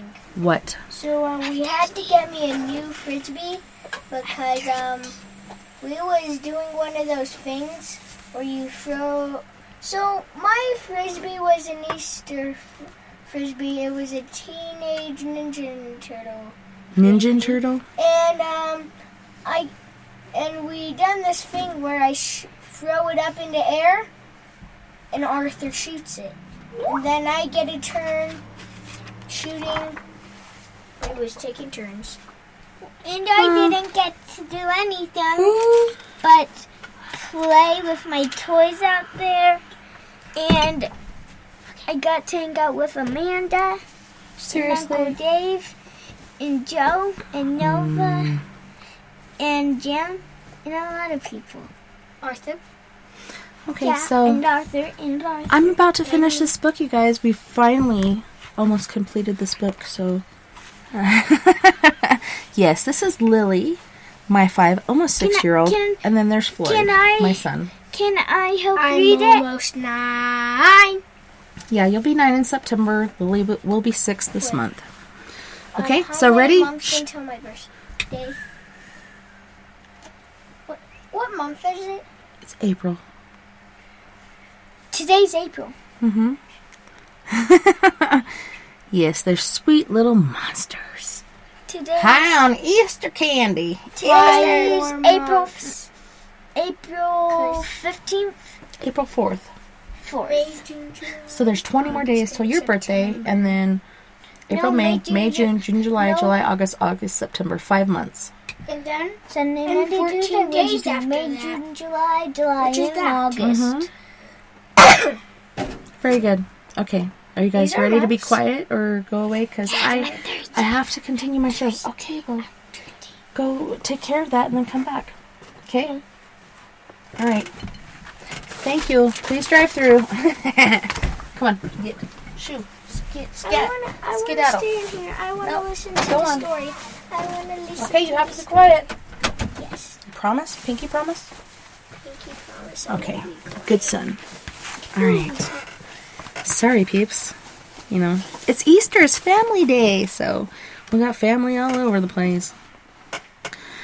So we were left with a sense that there was often something there, but we didn't know what. So many ghost stories are neat, logical, and believable. Lights floating above the tracks warn oncoming trains of danger or remind them of a long-ago wreck. A person who died in a house can be seen floating along the hallways or up and down stairs. Stop now or forever hold your peace. Seriously. The reality is not that neat, at least with the Durango and Silverton ghosts, and it's certainly not that logical. As Aaron says, ghosts don't have an on and off switch. We can't make them appear or make them explain themselves to us. As for credibility, people choose to believe... Excuse me. Stop now.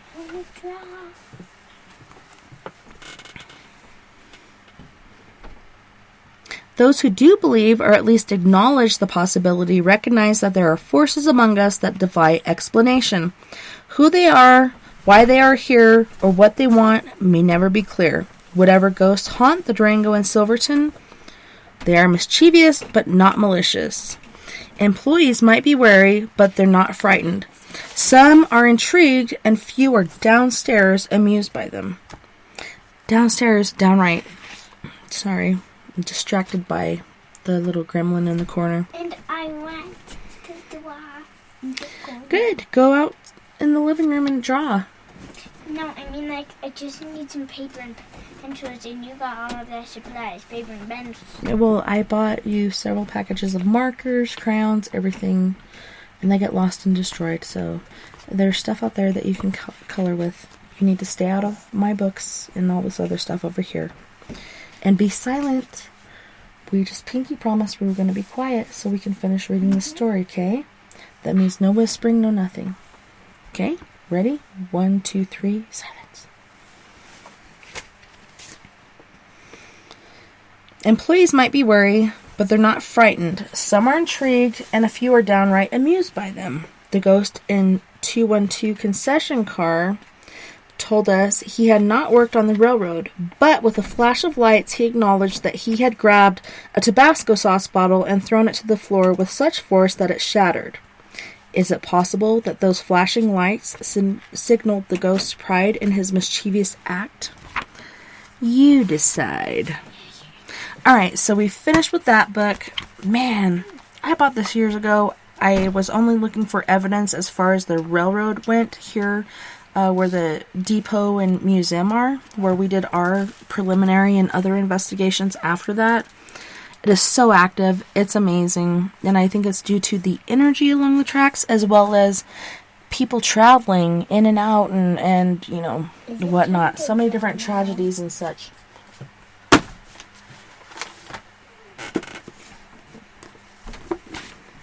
So the next book we have is called Bizarre Colorado.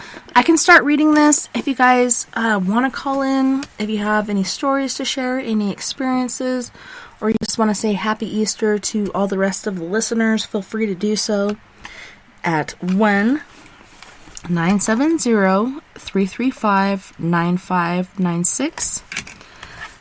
That's 1-970-335-9596. 9596.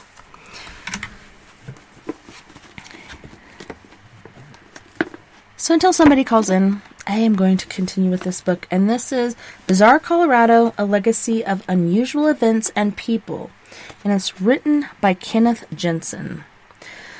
On the back of the book, it says, Indian Eater Big Phil, The Deadly Rat Game, Gold Blocks for Sale, The Pickled Skull Mystery, The Story of a Burro Named Prunes, A Cure for Tallow Mouth, The Tomato Wars, and Colorado's Ape Men all are as much a part of Colorado history as mining, ranching, and railroading. Imaginative, ambitious people and hard frontier living combined to create a fertile setting for stage collisions, con games, lost locomotives, and genuinely bizarre behavior. Oh my, we have a caller. Let me put my headphones on. Ladybug. Aw. It's a tree bug. It's a tree bug. It is a tree bug. Hello, hello. Hey, Rosie, how are you? Oh, hold on, let me unmute you. I'm sorry. I think I gotta shut this off for the sound, right? Yeah, make sure you shut off or at least mute the show while we're Okay, got talking. it. Otherwise, there'll be some feedback going on there. But it wasn't the worst I've heard. Happy Easter, sister. Happy Easter to you too. Did the dogs come home? They did not get out. Luckily, Good. 3 dogs went with their masters for the day at the river, and luckily they didn't get lost out the front door. When I got up and I saw that front door wide open, I was like, oh my gosh. Like, my dog stayed with me, and so did the cat, but I was like, hopefully they went with somebody and they didn't go missing, and luckily they didn't, because that would have been a hefty fine. Well, they were going missing in the first Would have been happy. They killed a deer. Huh? What, Rosie? They were killing a deer? She's asking, because Floyd said they killed a deer. What are you talking about, son? So, the dogs killed a deer and Herc was eating its bone. Well, Oh my! maybe they found a deer carcass. No, they actually killed the deer. No way. They did. It was in...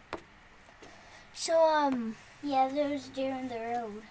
Okay, so Not that's a in the deer road, carcass. not in the road. It was, like, in the grass with Herc, like, chewing on its bone beside it. Yeah, maybe it got killed by a car or something, and then That's they what went I'm to another thinking. boat. Yeah. Yeah. So I had a story or an experience that I wanted to share. That'd be awesome. Please do. Hey, now, okay, I live in Alberta, Canada.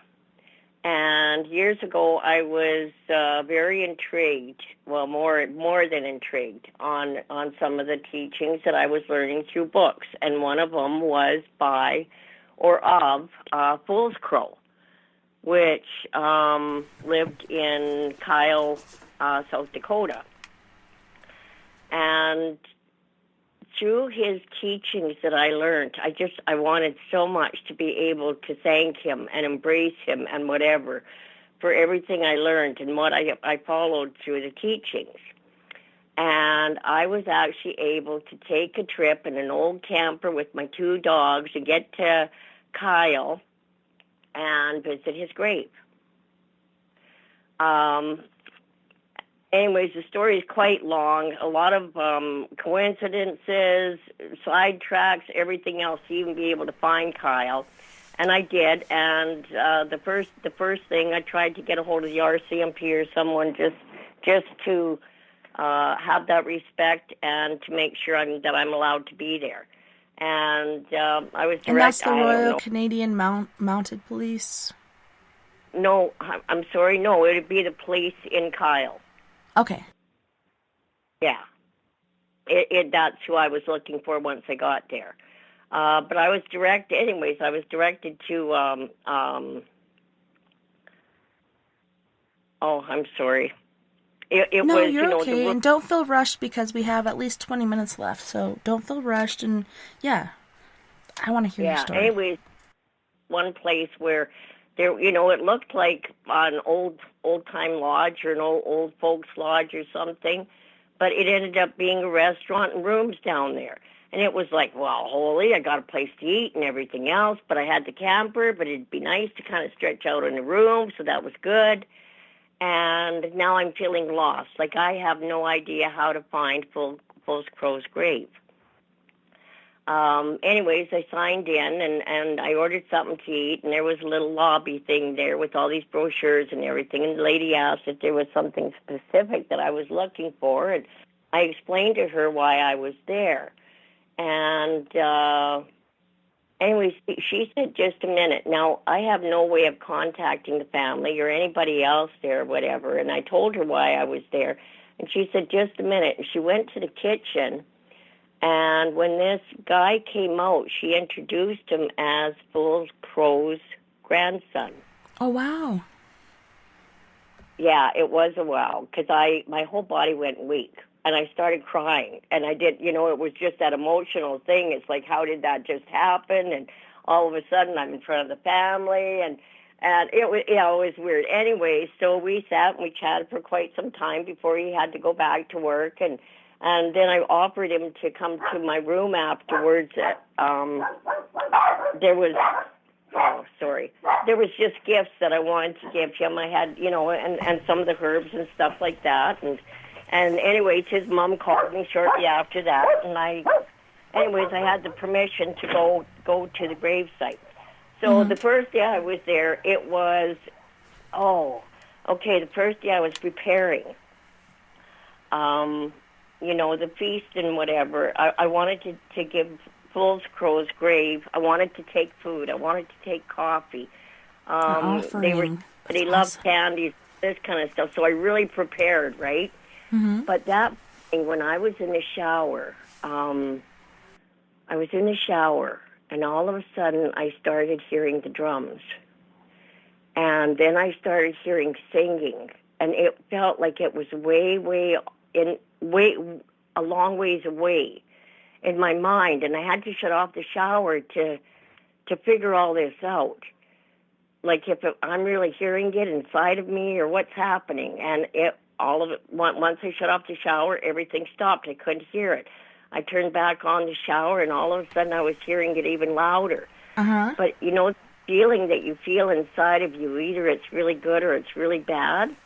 Yeah, and it's funny that you're saying that shower sound. It's like this white noise that allows you to hear things that you wouldn't generally hear. Okay. But it was, and then that feeling inside, I couldn't get that good feeling or bad feeling. But somehow I knew, and I always had that feeling in me, like I'm going with total respect and whatever. So I started praying and asking them, please allow me to do this. I'm only here for the good and whatever. So anyways, that really kind of freaked me out. Anyways, I got ready. I got the meal, and I went to the grave site, and it took me forever to find it. And I started panicking. I could not find it. And I was there for at least 3/4 of an hour, just pacing back and forth, and there was so many headstones and lots that weren't and whatever, and that panic hit me, and all of a sudden, and like I said, it was storming, it was raining, I had a raincoat on, I had a bag on my head, everything else, and I'm bawling out there because I can't find his grave. Oh no. Yeah, and all of a sudden I hear this shrill, and I kind of recognized the shrill, but anyways, it was like a bird, and it was calling me. I was following it a certain way, and then it stopped, and then I stopped, and then it started again. So I kept on going. Well, it followed me right to his grave, and Fool's Crow, his spirit guide, it was Bear Eagle. That's what they called him, was Bear Eagle also, wow. Right? So anyways, so that shrill, it was the sound of the eagle bone blowing, right? So, anyways, his family came and met me, and we had a meeting. She let me record it. I was able to, I held his pipe and everything else, and it was just, oh God, the meeting was just so incredible, and the stories and everything. Anyway, so the next day I went back there, and I was alone, and I had time to be able to just sit and think and feel and really say everything that I wanted to say. I didn't have any interruptions. And just sorry. So I was trying to, again, I took the meal, I took the coffee and everything. I was there for about an hour, 2 hours, I don't know. And it was really, really windy. It was a beautiful day, but really windy. And I had sweetgrass and sage with me, and I left the sage and some of the sweetgrass, but I tried to light the sweetgrass, and it wouldn't light because of the wind. So I tried to get 4 sticks of matches to light the sweetgrass, and I just couldn't do it. And I said, I'm sorry, I'm ready to leave. I said, I'm sorry, I can't do this. And, it's just time for me to go. I'll see you tomorrow, because I was going to stay one more day. As I was walking away, I heard the voice, but I want to smell the sweetgrass. And it was like I turned around, and it was like, no, this isn't real. And then I turned away again, and it's like, I want to smell the sweetgrass. Mm-hmm. Purifying. So I That's went back. I turned one way, and I kept on lighting those matches. Man, I was going on, right? And all of a sudden, I realized, it was like I felt him laughing at me, or somebody was laughing at me. And then I realized he was laughing at me.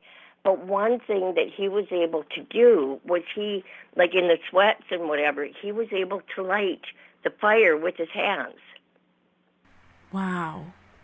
So so I realized he's laughing at me, and I started kind of laughing too, and I said, okay, I know you're laughing at me, and I know you can help me here. If you want to smell the sweetgrass, you got to help me, because the winds are too strong. The next 4 matches that I lit together, the sweetgrass lit. So it was, and I started bawling. It was just so emotional, and he knew that, I knew that he knew that he was with me. Mm-hmm. The whole experience was just so wild. But yeah, I just wanted to share that story, how they do communicate and show us different things, and even for guiding me, to the grave, and even from Mount Rushmore and whatever, there was different situations and people that I was meeting that was almost leading me off the right path to be able to find him. Mm-hmm. And then there's the memorial, and then there's his grave, and it was like everybody was trying to send me to the memorial where, no, he's not there. And yeah, it was just a really, really wild experience, and a real lesson to me to be able to follow my guides even before I left here. Just to follow them and go with them, and the more we talk with them, the more our answers are heard, and the direction that we're supposed to go. It's all put in front of us, and it was a pretty wild experience. But that's my awesome story. And there's so many things I want to say. Like my grandma, Nova Rosa Bryan, she's actually from Raymond, Alberta. Okay. So my grandmother was a Canadian. My grandpa was American. But I don't know. That's so awesome. I feel so close to you now. So what drew you to this individual was his teachings and what you had learned from him and applied in your life? Yeah. That's awesome. And that you're trying to walk away. That reminds me of when I was trying to find my Uncle Daddy's. I call him Uncle Daddy because he's my uncle, but raised me after my mom was killed by a drunk driver and my dad went downhill. But I'm trying to find his plot because I promised my sister that I would put flowers on his grave, and me and my sister Kathy are running through the cemetery. We're both taking different sides of it. We'll meet in the middle. And like you said, it was storming so bad. It's like it had been sprinkling off and on all day. And then as we arrived at the cemetery, it was just like downpour. And we're running around dripping wet, trying to find this place. And I was like, I don't know, sister. I don't think we're going to find it. And right when I said that, I looked down and it was right there. But it's cool that his spirit animal, or like you said, spirit guide, guided you to him, and you were able to find him in this storm when it's impossible to see. Yeah. He was, oh gosh. Anyways, a lot of his ceremonies, everything was planned and whatever, and he also brought in the thunder beings. So before all the ceremonies, there was a big storm all the time. So, I didn't realize it at the time, but you think about it later. I'm sure that's why, it was such a stormy day when I got there. And it was like, it's like, oh my God, but it's like, I have to do this. I don't care what I do. Yeah, it's like something's trying to keep you from him. It's like, no, you can't go there. It's like, no, I have to. Like, I promised. Or like, this is my mission. I have to do this. And I'm so glad you found it. And then it's Yeah. funny, you're walking away and he's like, but I want to smell the sweetgrass. And it's Yeah, so... and it was like stern. It was, but I want to smell it. I want to smell the sweetgrass. Yeah. And it's, and I'm, it's just me. And, we figure out if it's, our guides or the boys or just what we're thinking, right? And it's like, no, and then the second time and the third time he said it, it's like, no, I got to go back. Yeah. Yeah, it's pretty amazing, how we're guided to certain things, and when we just stop and listen or follow, which way do I go, and all of a sudden you go that way on just how much, is there for us. It's like wild. Mm-hmm. That's an awesome story. I'm so glad you called to share it. And I'm so glad that you were finally able to light that sweetgrass. I keep thinking she should have had one of those torch lighters. But, I mean, who expects this sort of stuff to happen? Yeah. With the medic, I don't like using the lighters. Like, to me, everything needs to be very natural. So I don't know if I even had one in the camper or not. But I was just with the matches. And it was like there was no way. It seemed even behind the church building and stuff, it was just nothing was working. And yet, as soon as I told him, like, I need help, you got to help me if you want to smell it, and bang. Yeah, it was pretty cool. Pretty cool. That's awesome. But thanks for listening. No worries. Thank you for sharing. I love hearing people's experiences. Man, that for you, I think, was very big. Even meeting, could you even imagine, like, I think it was furthest from your mind, you're going to meet one of his relatives asking about this person. Oh, my God, no. Yeah, that was just, I got weak in the knees. He actually helped me get to the bench to sit down because, I was gone. I was just, it's funny that I didn't lose fluids. That's how weak I got when he came out and she introduced me to him, and it was like, oh, my God. Yeah. But, when I gifted them, I make leather bags and different things. I gifted them with different things. The next day, and they lived just across the road from where I was. But the next day they sent, anyways, they were going somewhere, and they had this bannock, but it was just made and done up so good, and kind of a casserole inside of it and stuff. And they brought me this lunch and everything before I went back to the grave site. And it was just like, so kind. Like, the people were so kind. Everything was so good. Yeah. Just so perfect. Just a perfect trip. And it's so cool how everything, like, did work out. You're on this mission. You're trying to achieve this certain thing. And it's like synchronicities, circles, like things line up and they happen the way they need to because you are on the right path. Like, that is so awesome. I love your story. I'm so glad you shared it. Yeah, thank you. Even, like, when you get to, closer to Pine Ridge or whatever, there's, I remember I was on this one road, and it was showing all sorts of signs going to all these different roads, but there was too many. And I thought, well, I just got to pick one, because even the way it was showing for Kyle, or I don't even know it showed Kyle. Anyways, it just didn't make sense. I picked one, and son of a gun, 10 minutes later, I was in Kyle. So it was just, it's like you kind of go with your heart or your feelings, and it's amazing how everything works out. But through so much of the trip, it was like things kept on setting me off almost in a different direction, and something inside said, no, it's got to be another way, and just following that, it was just, pretty amazing. Gut instinct, you got to listen to it. Yeah. That is amazing. You have and I kind of messed up the rest of your story there, maybe. No. It's okay. I was just reading the back of the book that we're going to be reading when I'm on the air by myself, and I have nothing else to talk to but read stories. But don't feel bad whatsoever for calling in. Stories. Thank you.